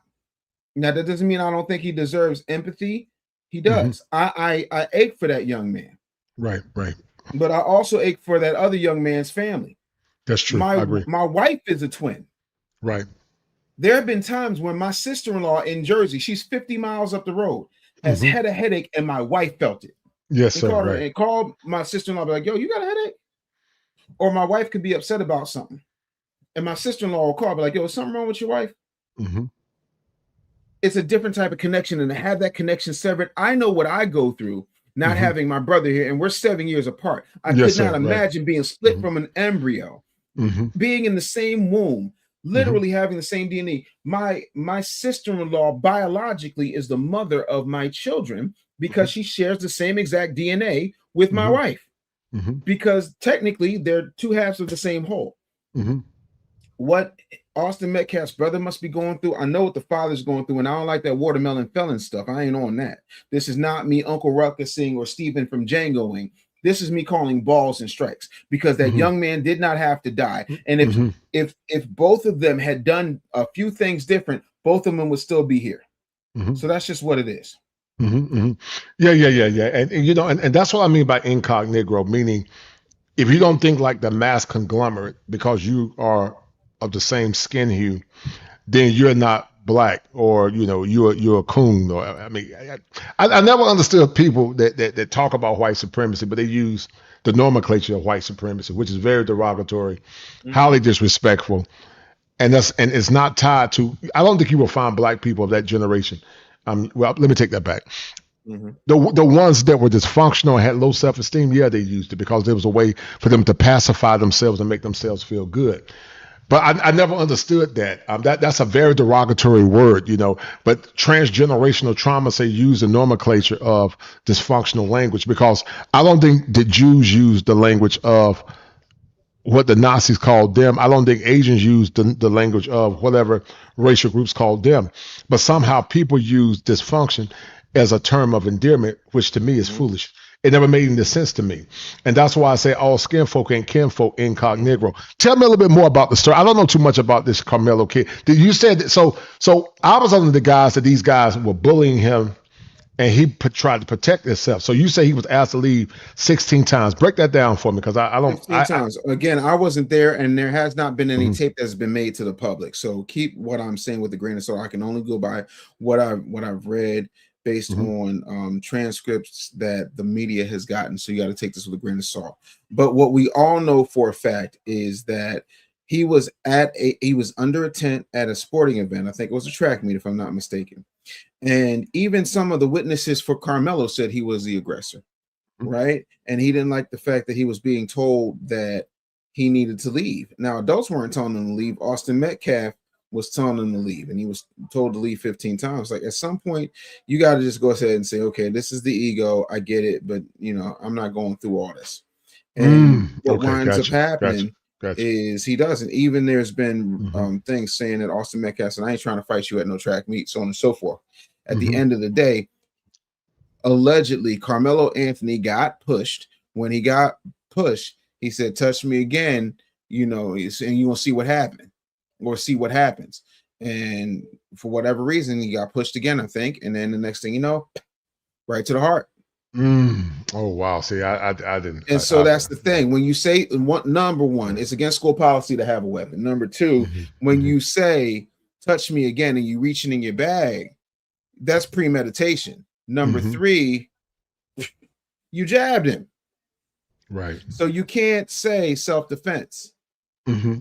Let's play the devil's advocate, or Dave. Let's say if it was, and I, because you know, I was in law enforcement. My first degree was in law enforcement, and all crime is predicated on intent. My cousin was a captain up here with the Raleigh PD at one point. Yes, so sir. I come from a family of law enforcement, like your family as well. I could have been a cop, but I worked in corrections for about 9 years with juveniles and adults. But crime is always predicated on intent. So let's say hypothetically, if two black boys surrounded a young white guy, Mm-hmm. and the young black boy was stabbed in the heart, Mm-hmm. do you think the verdict would have been the same, or you think it would have been the same? What do you think? If two black boys or black boys are surrounding a white boy and the white boy stabbed one of them in the heart, Under the same scenario. Same scenario. It's the same thing. Now, would the sentencing be different? Yes. Statistically, yes. The sentencing would be different because statistically, white people get less sentences. That's not racism. That's not bigotry. That's not victimhood. That's math. Mm-hmm. But it's still the same scenario, and I feel exactly the same way. I don't think any child who hasn't lived, if I've got shoes older than you in my closet, mm-hmm. you haven't lived yet. Mm-hmm. But by that mm-hmm. same token, also, if everything is reversed, then you have an all-black jury or a jury that is black and black adjacent. You see what I'm saying? So what do you think about the jury? Do you think it should have been more diverse? Do you think if it was more diverse, he wouldn't have gotten to 35 years? He would have went to jail maybe for 20. But do you think he would have still gotten 35? I think the judge does the sentencing. I think the jury mm-hmm. just reads the verdict. Mm-hmm. I also think you have to understand that this is a very, very high profile case, and all of the poverty pimps and the race hustlers decided to, coagulate and form victim Voltron on this case. Yes, sir. I agree. I totally agree, brother. That totally in agree. Of itself was wrong. The other part of that is Ben Crump, because I can't stand Ben Crump. We don't want to sit up there and and this new thing that these people do. Oh, Attorney Crump, Attorney Blake, like just his name is Ben Crump. Nobody walks around calling people attorneys this and attorney that. Like it's very ghetto. Right. Again, not saying he didn't earn the title, but you don't have to do that. Like I've never heard anybody calling Johnny Cochran Attorney Cochran. I just find it very arrogant. Mm-hmm. The thing that people need to understand is because he threatened to do it and then he did it, then you can't argue self-defense because there's a certain level of premeditation there. Right. Even if it's in the heat of the moment. Right. You can't argue self-defense if you're reaching in your bag and saying, touch me again, see what happens. So that's out the window. The best you can hope for is to put yourself at the mercy of the judicial system and say, listen, let's see if we can plead to man one. That's just what it is. But I can't see. I think 35 years wouldn't have happened if the white boy had killed the black boy. Just from statistics, they tend to get more time. Dave, that's for you, brother. Go ahead. All right, P5 Man Podcast. Thank you for the $10 super chat. It said Carmelo Anthony made choices where he forfeited his own future. He should have made a different choice. Lives have been ruined all the way around. It is so sad. We need to do better at raising up young people. And that's what I don't like about the beta male simp mangina apocalypse.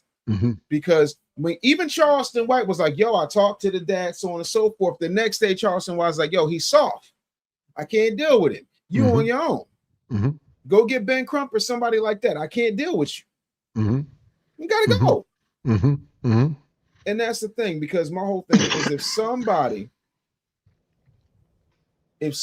did that to one of my girls, I'm promised I got a different level of energy. And I know lived a pretty clean life. And if somebody did that to one of my girls, I'm going in like Shawshank.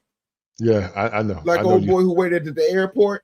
You know what I'm talking about? Right. And same energy. Yeah. Well, yeah, we know.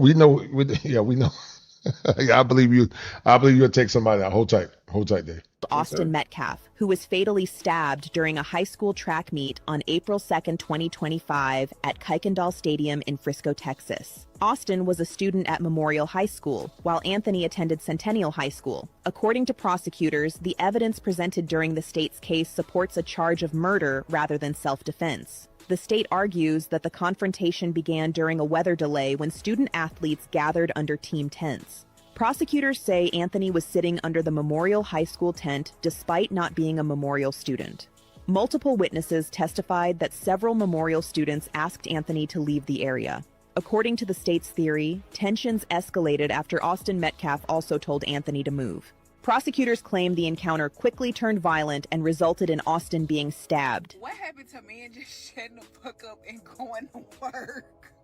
Every time. It's a podcast. It's a meme. It's a stream. Take y'all ass to work. Shut the fuck up. Y'all talk too damn much about nothing. About how y'all ain't giving the women no motherfucking money. We don't want to hear it, okay? We don't want to hear it. Okay, you broke. We got it. Like, please. I'm tired of the think pieces. I'm tired of it. Damn, just be quiet.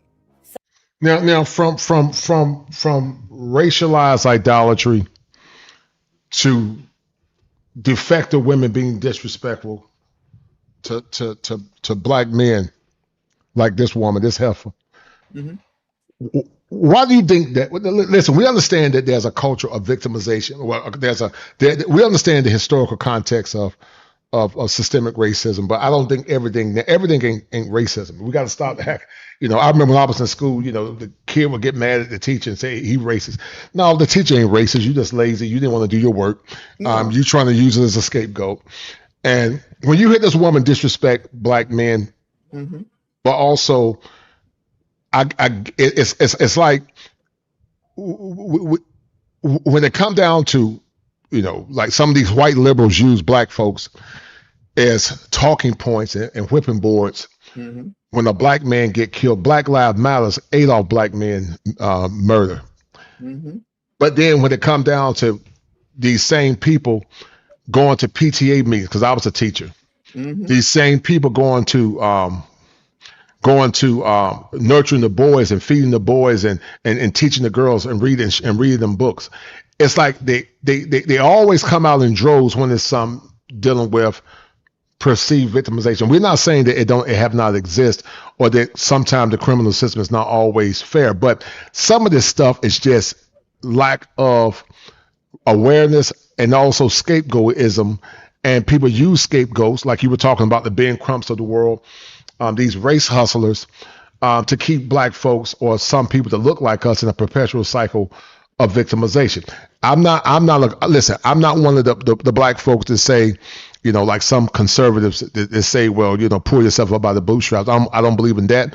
But also I don't believe in this liberal nonsense where white liberals use black folks to push their own nefarious agendas as well. Mm-hmm. What's your take on that? On that? My whole thing is, number one, when we're dealing with the stiff wig baby hairs that are on an adult, talking about what a man used to do, a man would never be with a woman who was going to talk that way, let alone provide for her. The other part of that is a lot of men are on podcast mics because for once in our lives, we're able to have conversations that we weren't allowed to have before. And that is what a lot of them can't stand, because they have been able to ride roughshod for a very long time, and we're no longer having that nonsense. So as a result, we find ourselves in a situation where we're not putting up with it anymore. And again, this is what I was talking about earlier in the show. You've got these extra average women thinking they're better than what they are. And it's just like, no, you're not worth providing for. And the Bible even said it is better to stand in the roof of your house than be in a home with a quarrelsome woman. Right. And that's happening more so. And like you were saying about the simps, some of them tolerate it. Look at this story about Carmelo. You talked about the dad being a simp. Tell me what you think about this whole time. So after raising almost $500,000, the Anthony family has officially, not allegedly, finally told everybody where some of that money is actually going. Now remember, a lot of y'all were in my comments acting like people were spreading lies when we questioned whether that fundraiser was only for legal expenses. Y'all call folks fake news, haters, all kinds of things, but don't take my word for it. Let's look at what the family said themselves. They wrote, while legal defense is a critical part of this journey, we want to make it clear that this fund is not solely dedicated to legal expenses. Wait, what was that? Not solely for legal expenses? Then they go on to say the money will cover a range of urgent and necessary needs, including but not limited to, and that's the important part, not limited to, the safe relocation of the Anthony family. Translation, a new place to live. They also mention basic living expenses like groceries, bills, and other day-to-day costs because of the situation surrounding the case. Now look, if that's where the money is going, that's their statement, not mine. But I do find it interesting that people spent months insisting the fundraiser was only about legal defense, and now we're hearing something very different directly from the family themselves. So what do y'all think? If people donate to a legal defense fundraiser, should that money also be allowed to cover relocation, living expenses, and transportation? Or should every dollar stay strictly tied to legal costs? The two students who got into a fight at the... What do you think about that, brother? Go ahead. Again, it's so funny. One thing that I do know is that the Give, Send, Go got canceled. So I don't know what happened there, but I remember the first time when this case first broke a couple of years ago, that there was a lot of talk about how much money they raised and what they chose to do with the money and so on and so forth. I'm not surprised. When you have a mother that won't even stay for your son's sentencing, that tells you something. Oh! I didn't know that she didn't stay for his sentencing. She was a character witness at his sentencing, and then she left. By all accounts, really, that I've heard. I didn't know that, man. Yeah. So there's a lot here, and I think there's a lot of immaturity, not only on Carmelo Anthony's part, but on the father of Austin Metcalf and on Carmelo Anthony's parents. I think it's absolutely insane. And for me, again, I don't like anybody using funds that are meant for one thing to do another, and then they go back and backtrack. So, well, we was going to do this with it. There's a movie called A Time to Kill, which is based on a John Grisham novel. And in that movie, the NAACP and somebody that marched with Dr. King, there's always somebody that marched with Dr. King in these things. And he said, yeah, we raised this money for this dude's defense. And he was like, well, I can use it on any lawyer I want. Well, I want this lawyer, but we got this lawyer for you that we picked out. And he was like, no, I don't want that lawyer. I want the lawyer I got, give him the money, and that's that. So again, are you using the money for what it's intended for, or are you on that BS? That is, in and of itself is one of those things. But I think the children are childlike. And when I say the children, I mean his parents are childlike.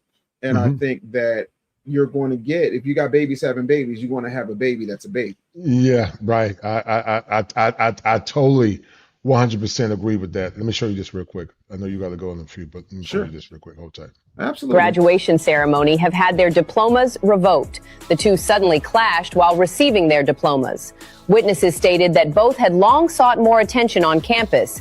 It was precisely this intense desire for recognition and need to be noticed that ultimately led them to choose such extreme measures to attract attention in front of everyone. However, instead of applause, they received the school's harshest disciplinary action. Many believe that a graduation ceremony should belong to all graduates, not serve as a stage for a few individuals to seek attention. Ruining years of hard work for a momentary burst of attention is undoubtedly an extremely heavy price to pay. For the other graduates, this ceremony, which should have been filled with honor and blessings, was nearly ruined by this senseless farce. Consequently, the university decided to revoke the two students' graduation eligibility. Additionally, they face charges related to disturbing public order and property damage. The girl who danced at the graduation ceremony has had her diploma revoked by dancing excessively while receiving her degree and attempting to steal the spotlight from the officials and other graduates. She disrupted the solemn atmosphere that the ceremony was meant to have. The university stated that the graduation ceremony is a collective event for all students, not a stage for individual performances. As she made her way onto the stage, she repeatedly jumped and spun around, causing a commotion that forced faculty and staff to intervene and restore order. The university emphasized that graduation is a recognition of years of hard work, not an opportunity for individual students to show off. What happened to shame, Dave Anderson? What happened to shame? What happened to shame? And it doesn't need to come back. Shame, bro. What? Have you seen a dodo bird in your lifetime? You're too young. Yeah, I've seen a dodo bird. You've seen they're extinct. They were extinct. Right. Gotcha. I see your point. They existed. Like I've seen a T-Rex. Gotcha. I agree. Yes, sir. Shame has been extinct. Right. And what killed shame is the meteorite called social media. What killed shame is the meteorite called the simp apocalypse. What killed shame is the strong, independent single mom that says, that's my baby. And let me explain something to you. Legally, you can't revoke if they've met the requirements for their education, you can't revoke their diploma.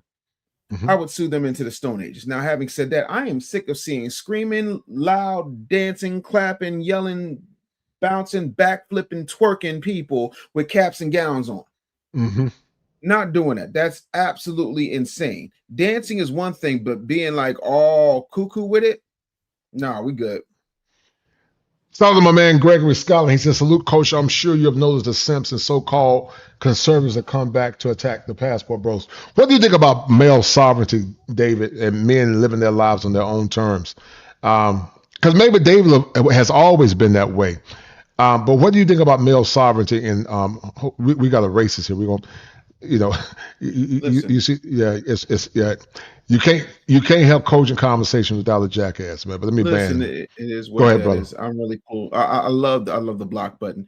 Here's my thing. As a conservative man, I see nothing wrong with black male sovereignty. I see nothing wrong with a guy wanting to go where he's appreciated. If I can't change the people around me, I change the people around me. Period, point blank. I think that if you understand what's going on, because that in and of itself,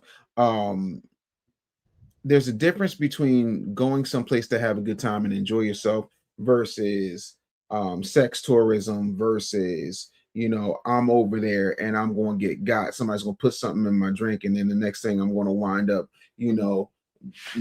butt naked with no money in a Sri Lankan hotel somewhere, like whatever the case may be. I think it is up to you to find what makes you happy. Right. Whatever that is. And it's nobody else's business. Now, the thing of it is, and this is what I tried to explain on the men's table weeks and weeks ago. Right. There have been 73 shows about women traveling overseas to find love, but we ain't call them passport girls. We ain't even talking about, women, Patty Stanger, Millionaire Matchmaker, all these shows. So to me, it's only an issue when men start to realize that we have options, because the same way the world has opened up for women, the world has opened up for men. And men will always be valued. And my whole thing is, if I can't change the people around me, I will change the people around me. Me personally, I enjoy the company of a foundational Black American woman. That is what it is. But in some alternate universe, if I could not find my queen, I would do. Listen, what did Prince Hakeem of Zamunda do? He traveled the world to find his woman. And by the way, if you can go, and this is what I tell this to women all the time who talk about how it's so hard and this, that, and the third. Women have. I said, how old are you? Young ladies. One young lady said, oh, I'm 29. I said, cool. Have you ever been on a rich man's boat? Yeah. I said, do you own a boat yourself? No. Exactly. Right. And men historically have lived their lives on their own terms. I mean, during the war times, it was not, it wasn't uncommon, even though there was some levels of racism for Black men to get with German women or to get with Japanese women. And listen, I get it. If a man want to be with a Black woman, that's fine. I don't knock that, but I'm not going to limit myself to a person just because of skin color. I refuse to do that. If an Asian woman treat me good, I'll marry an Asian woman. You're right. I've been with my wife for 31 years. Before my mom died last year, my mom and dad were together for almost 60 years. But in this current world we live in now, if I was a single man again, if an Asian or Afro Latino or whatever treated me well as a Black man or white woman, Italian, I show them love. I'm not going to limit myself because of no skin color. Because my whole premise is this, David. Where was the so-called Black community when Dave Anderson was on his Essential? Where was the Black community when Dave Anderson was taking baths out of a sink at a gas station? Where were they at? Nowhere to be found. Did your community celebrate you when you graduated from Temple and after you got your master's degree? They didn't celebrate me. If anything, they were jealous and they didn't say anything. They saw the excellence. So if a white man show me love, I'm gonna show the white man love. I'm not gonna limit nobody just because of no skin color. I don't. I look at people case by case because some of my greater detractors, they always want to talk black unity. They never support me. They've never supported me in the first place, and they haven't supported me even up to this point. But you keep talking about pro-blackness when it's convenient, but you don't even support me when things are not going bad. So I don't get. And that's why I'm always right. consistent in my support of my people.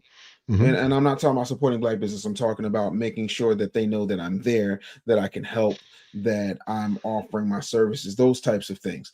I'm very consistent in making sure. I think the most revolutionary act we can do is have a black family. Now, having said that, I will say this: had I not found my queen, bruh, you would have been a passport, bro. Yeah, I don't know if I would have been a passport, bro, but I right. damn sure. Like my father taught me very early on: go out, see the world. Mm-hmm. I saw the world. Mm-hmm. You know what I'm saying?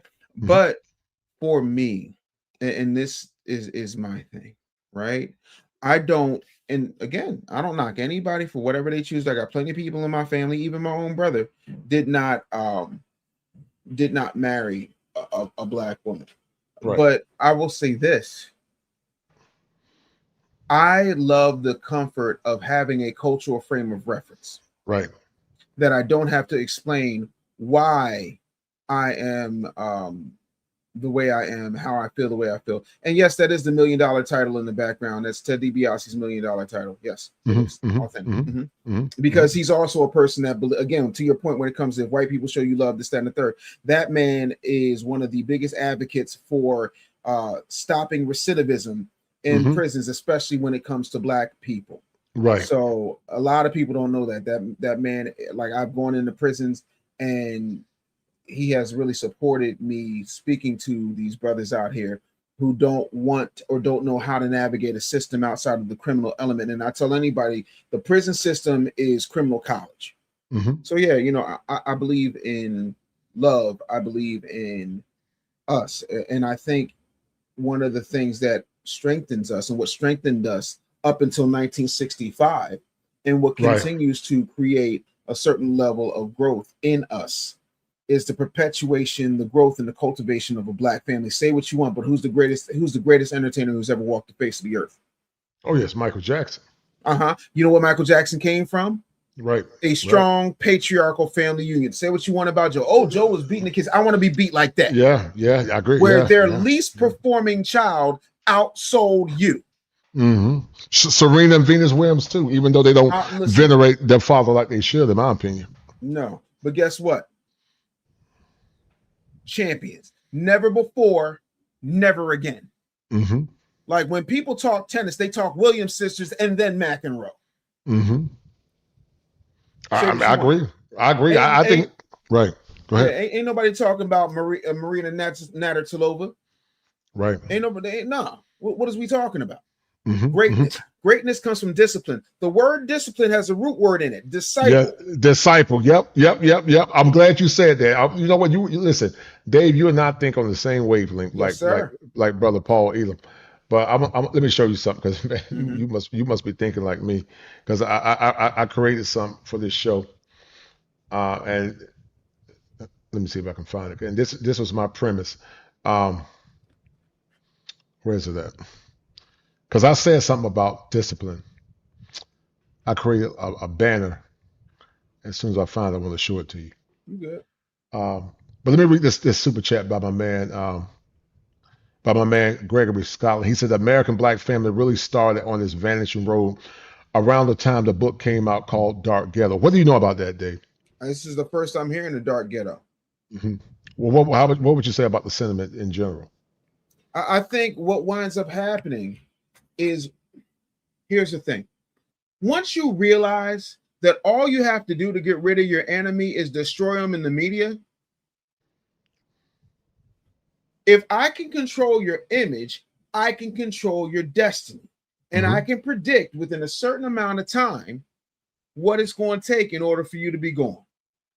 There's a guy named Ian Halperin. I want you to look him up.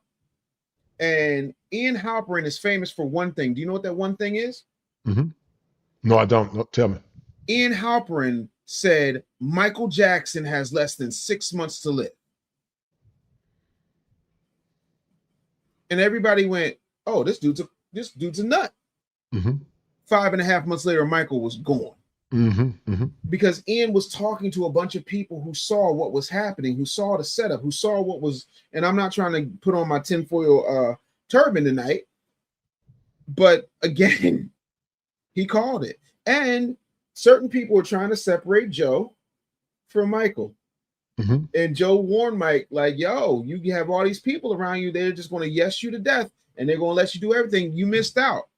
And I think for all the greatness you want and all the freedom that you want, there's a certain level of growth. So what I'm saying, all that to say is, if you can control the narrative, if you control the energy around someone, if you control who is feeding them, who is handling their medicine, that's all I'm saying.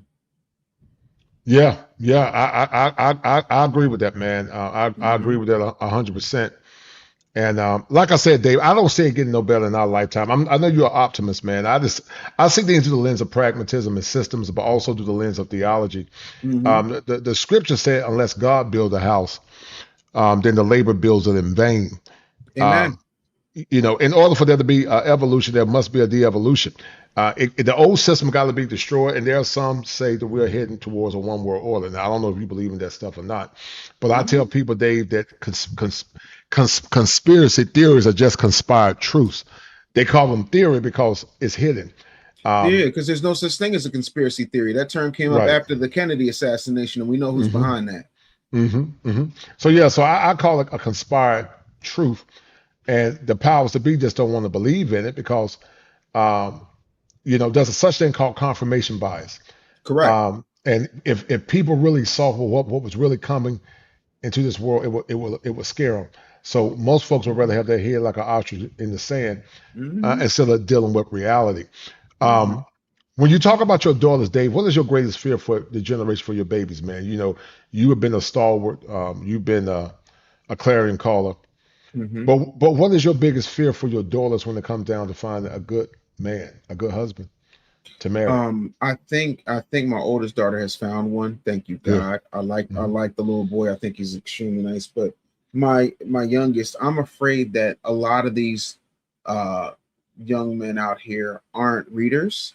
I'm afraid that they don't prioritize masculinity. I am afraid that we are the fattest, the sickest, the laziest versions of ourselves. We are the first generation that is going to do worse than our parents, and we have raised a generation that is probably going to do worse than them. There's this old adage that says,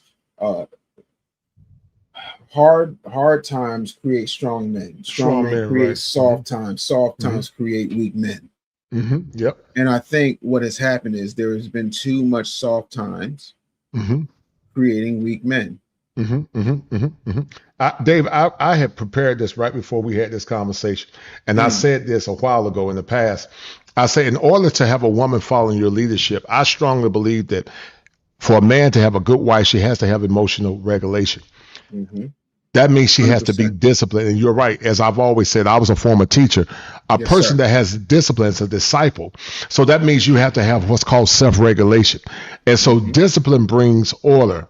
Order brings structure, and structure brings civility. But you got to be a willing participant. You can't be a grown woman with childish tendencies, which is arrested development. That's why I said that, ideally, if a man could get a solid woman, I would say wife ready, low bodies to virgin, no kids. But the most important thing is having emotional regulation.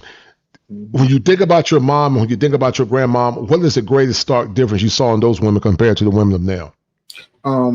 The difference is there were standards, and not standards in the, I need to have this type of way. They had standards for themselves. There's certain things that they just would not do.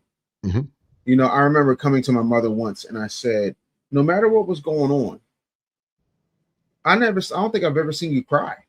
I used to tell my mom, like, yo, I wish you'd have hugged me more.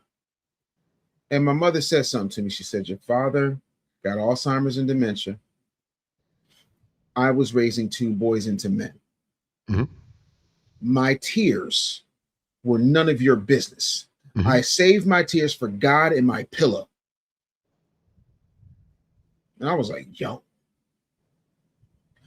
As a parent now who has an adult child, I understand exactly what she meant. She was trying to make sure that she picked up the ball where my father couldn't carry it anymore, to make sure that I understood stoicism and understood why things happen or what could be or how, you move. When I looked at my grandmother didn't tolerate nothing. My grandfather acted up. My grandmother went and bought the house around the corner. So my grandfather got sick. And when he got sick, you know what my grandmother did?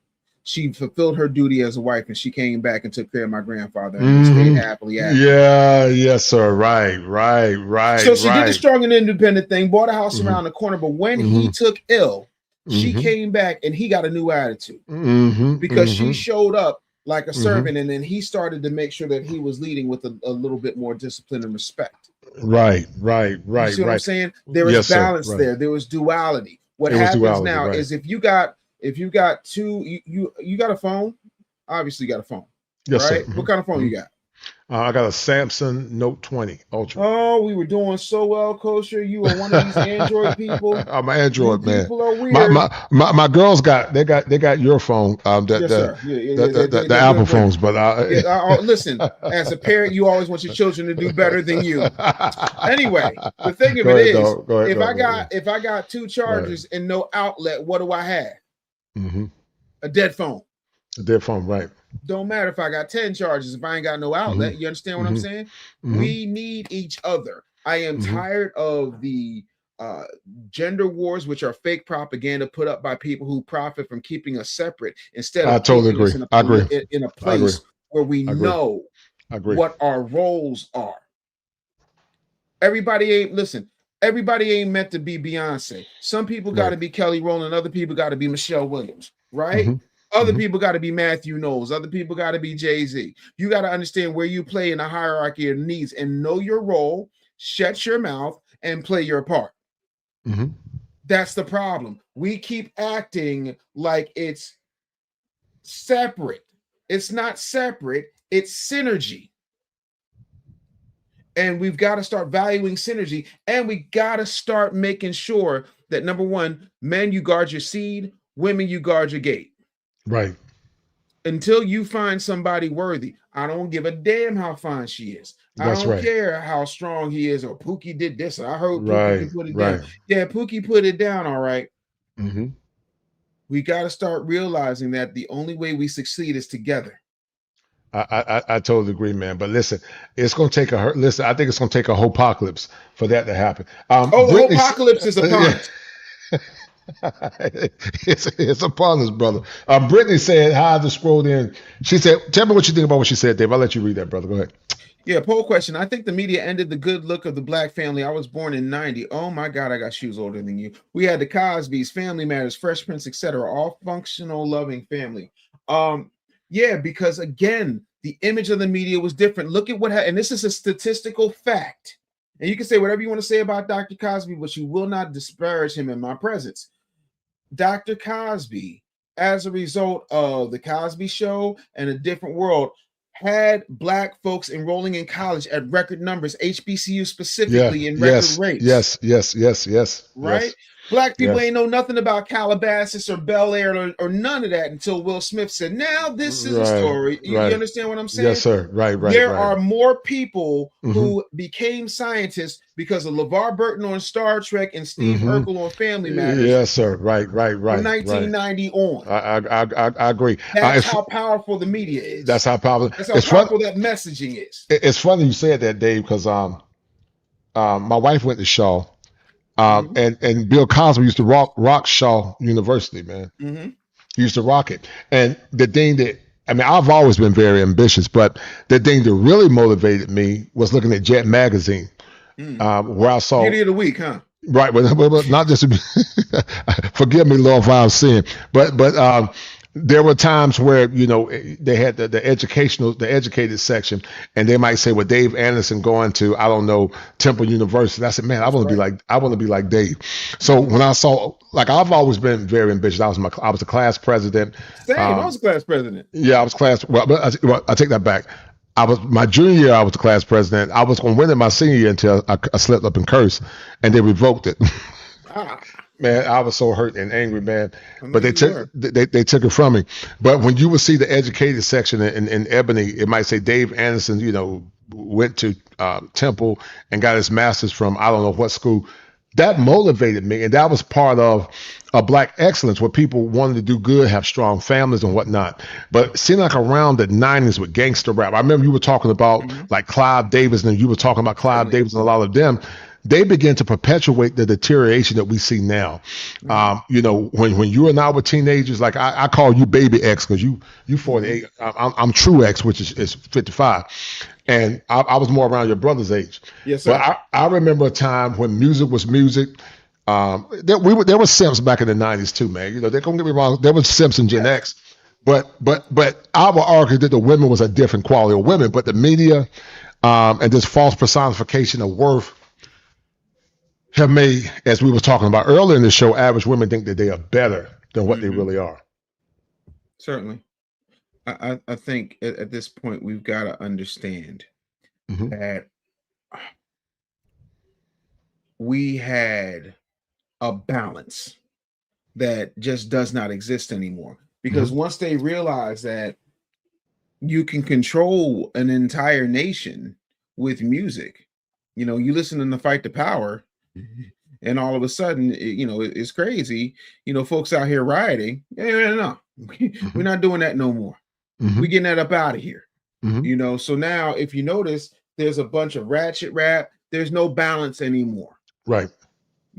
And that's by design. And I tell people all the time, because this is what they do. The media will say, well, the rappers are doing all that's why you have so much black on black crime. And first of all, crime because of proximity is crime because of proximity. In your lifetime, you have never heard about the crime in France and heard of the franc on franc crime. You ain't never heard of Jap on Jap crime. You ain't never heard of white on white crime. So now all of a sudden, black on black crime. Crime is crime. And crime happens where you are, where resources I've always aren't. said that. I've always said that. I'm believing black on black crime. And I'm gonna prove your point in a minute. Somebody said, Fit Tampa said, Kosher, what's your lineage? Is it from America or another country? Well, I don't know what that means, but I'm American, but my roots do go back to Nigeria. Mostly Nigerian, based on bloodline. Then from Nigeria. 23 and me, or are you talking like your grandfather? Well, according to ancestry, that's what they say. That means you're foundational, bro. Go on. Yeah, right. But everybody traces back to Nigeria, and then right. But my point, because like somebody said, well, rap does to perpetuate the gang culture, though. It makes it cool and kids are impressionable. Here's what you don't understand. Shout out to Teddy Marcel, said I gave Kosher a follow. Enjoyed listening on my way home. Thanks so much for checking in. Yeah, I think a YouTube member. But yes, sir. Here's the thing that I need people to understand. While you're looking at the rappers get signed. The people who are doing the signing do not look like us, and won't let their kids listen to the very music that they sign these artists to make. That's all I'm saying. Young Thug isn't showing up at Leo Corn's 16-year-old's birthday party. That's what I'm talking about. So if these people, if the Leo Cohens, the Scooter Browns, the Clive Davises, the Jimmy Iovines are all making money off of your death and dismemberment and psychological destruction, what incentive do they have to stop it? Yeah, right. I agree with that. And I think your sentiment, let me show you something, because I agree with your sentiment. Let me show you something real quick. So when you think about ancient African tribes, you're right. It wasn't called Black people of African descent that are complicit in their own demise. It's called ethnic conflict. All people of different hues have ethnic conflict, and I'm going to prove it. It goes back to what I was talking about earlier. The tribes prior to the transatlantic slave trade, you had what's called intertribal conflict, warring nations from different countries. But then sometimes there was intra-tribal conflict, meaning like, say you and Dave, you and I are from the same family, same tribe, we fought and killed one another. But I will argue that there was more intertribal conflict than intra-tribal conflict. But the way the masses try to sell it is that they say those were your people, and that's a misnomer. That's not necessarily true. And I'm gonna keep spinning. If you go back, Dave, and look at history, it was the struggle that made Black folks one essence. That's what made us one. From Jim Crow racism all of that made black people one. That made us great. We became one essence. Like George Clinton said, one nation under the groove. We became one essence due to the struggle, and we tend to identify as one essence as brothers and sisters because of the struggle. But we're nowhere near as unified. America's not unified as we were in the past. And I think a lot of that has been due to like the Clive and Piven theory. You know what that is, right? Explain it to me. So the Clive and Piven theory is similar to it was these Marxists that went into black churches, and it was divide and conquer. You know, they used Marxist techniques. They infiltrated, and they seduced some of these black preachers, and it was all tied to culture, tied to Marxism. You had to look it up. That's but crazy. We became one essence under the struggle, but we were never universally one. You remember in Roots, the man said, "Who speaks the language of the Wolof? Who speaks the language of the Fulani?" When they were all on the slave ship, they were never one. We were never one in Africa. We were from different countries and different 100%. tribes in Africa. But people assume just because your skin color is black, or some people are saying your people sold you into slavery. Well, let's look at the facts then, because if that's the case, then David. Do we have that same energy for the American war, the Patriots against the Brits? That was white on white crime. Last I checked. Am I right or wrong? You are absolutely right. 100%. That was intra. I would call it intra-tribal conflict. It was intra-tribal conflict that metastasized. It was intertribal conflict that metastasized to intratribal conflict. But some, not all, but some whites and some black conservatives would say your own people, but that's a misnomer, because you fight the people within your own ethnic circle. That's just been that's just been normal for whatever. But for some reason, people never saw black folks in America as coming from different tribes. They saw us as like nameless black people with no identity, and that's why things get lost in translation. If you look at all the American wars, Dave, World War I from 1914 to 1918, that was white on white violence. Am I right or wrong? You are 100% right. World War II was white on white violence. The European wars was white on white violence. But nobody don't talk about that. But when black folks kill each other, they say, well, your own people kill each other. But you won't say that when that was going on back in all the wars that was happening in the Americas. You know, when you look at the Indian Wars, Dave, Native American Indians were complicit in tribal warfare against one another. 100%. Some Indians actually helped white cavalrymen capture and kill other Native Americans. But why is it only applicable when it comes down to black people? Because we are what sells newspapers. We are what sells the 10 o'clock news. We are the ultimate thing that people fear. They fear our prowess. They fear the image that has been created. So yeah, no, I'm 100% not surprised by this. Right. Well, listen, before you go, man, what'd you get out of the conversation, man? This has been a good one. I really appreciate your time. Yeah, man. You know, I laugh at you because you know, I was a special ed teacher, so I know what dyscalculia is, dyslexia, and also ADHD. They tend to parallel together. We call it comorbidity. But where did you get out of the conversation, man? What was so good about the conversation? What did you get from it, brother? Go ahead. I enjoy talking to people who love having honest conversation. You know, and for me, I love being able to talk about certain topics that a lot of people are afraid of. And I think having strong masculine men conversations in this type of format gives people an opportunity to see where we're coming from in a place that's not confrontational. We don't agree on absolutely everything. Right. Shit. I think that's weird. Right. You know, I don't believe weird. in echo chambers, but I do believe in respect. I believe you can I believe you can disagree without being disagreeable. Right. And I want us to understand that the only way we learn is by putting ourselves in a position to learn from people who don't necessarily see the world the way that we do. And I think we got to keep having these honest, open conversations. What's been your greatest putback, Dave, before I let you go? What's been your greatest putback? Shout out to my man Ray Johnson. He just hit me with another cash app. Shout out to Ray Johnson for that 20. Thank you, brother Ray Johnson, for the $20 cash app. But what is your detractors and your critics, Dave? What do they say about Dave Anderson from the Hollywood mongrels? I know you said they talked about you losing weight, Yeah. but how did you navigate coming out of that highly polluted area and just doing your own thing now, doing Dave? It took a lot because, again, even though it's Hollywood, people don't understand. It's still a job. You're still applying. You're still auditioning. You're still sending out tapes. You're still going through the things. You got to go to the networking events. It's still the same type of thing. And so I had to train myself to realize that I don't need anybody else's permission to be great. I was born great. I'm going to die great. Even if it didn't burn up in the fire, but if you were to call my mother right now and ask her how I was born, she would tell you that I came out into the world with my eyes open and my arms stretched as if to say, ta-da, I'm here. Congratulations, world, you're welcome. So what I was born with can't be replaced.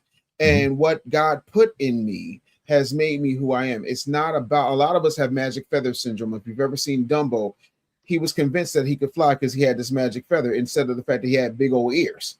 You understand what I'm saying? So once you understand that there is no magic feather and you can fly without it, you can fly without that Hollywood machine. You can make money without that Hollywood machine. You can live a great life. You can put up 22 books, you know, back to back to back. You ain't got that many time for that. Just 23 books. So for me, I'm at a point in my life where I'm too busy working on what I want to do next, whatever that thing is, whatever God puts in me, to worry about what somebody has to say about me.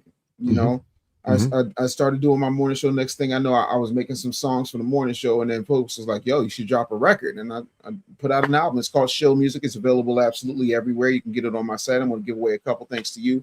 And, you know, I don't believe in limitations. The only limitation we have is the image we see of ourselves. I agree. And so for me, I'm always thankful for people to allow me to have have the platform to come and speak. And I'm honored that you let me make this happen, man. It's a real treasure for me, man. So I'm grateful. I appreciate, man. You being a man of your caliber, man. That means the world to me as well. You know, and the thing I loved about you, man, you were consistent. The communication was good. Yes, sir. And you were very punctual, man. And because of that, I appreciate it, man. But listen, man, we will do this again at some point, maybe on your show, or you'll come back on mine, and we're planning a show. But I really appreciate you tapping in. I know you want to get with your family, man. But thank you, brother. Indeed. You take care of yourself, for man. having me. You too, God man. bless, Thank man. you so All much. right. Yes, sir. Appreciate Be good, Dave. Yes, sir. All right. Be good. All right. All right, guys. That's my man, Dave Anderson. Shout out to everyone that's donated. Shout out to my man, St. John James Palmer, my man, Ray Johnson, as they are the #1 sponsors of the stream. So, guys, we're going to end this show. Thank you guys for tuning in. And we're going to end this show now. And you guys, y'all have a good night. I don't know who's winning the game, guys. I don't know who's winning the game, but anyway, we're going to be signing out. Thank you for everybody, Dave's people as well, that tuned in. And guys, we're going to end this show. And I will be seeing you guys soon. I'm about to go look at this game if it's still on. So I really appreciate it, guys. Thank you guys once again for tuning in. Fire for your mind.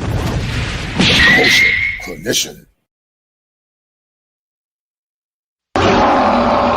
If it ain't 7, it ain't kosher. Heaven and hell, that's what they told you. Real men put the strap down and we can toss them. Young heads picking back up and young dolphins. This is our culture. Now we talking kosher.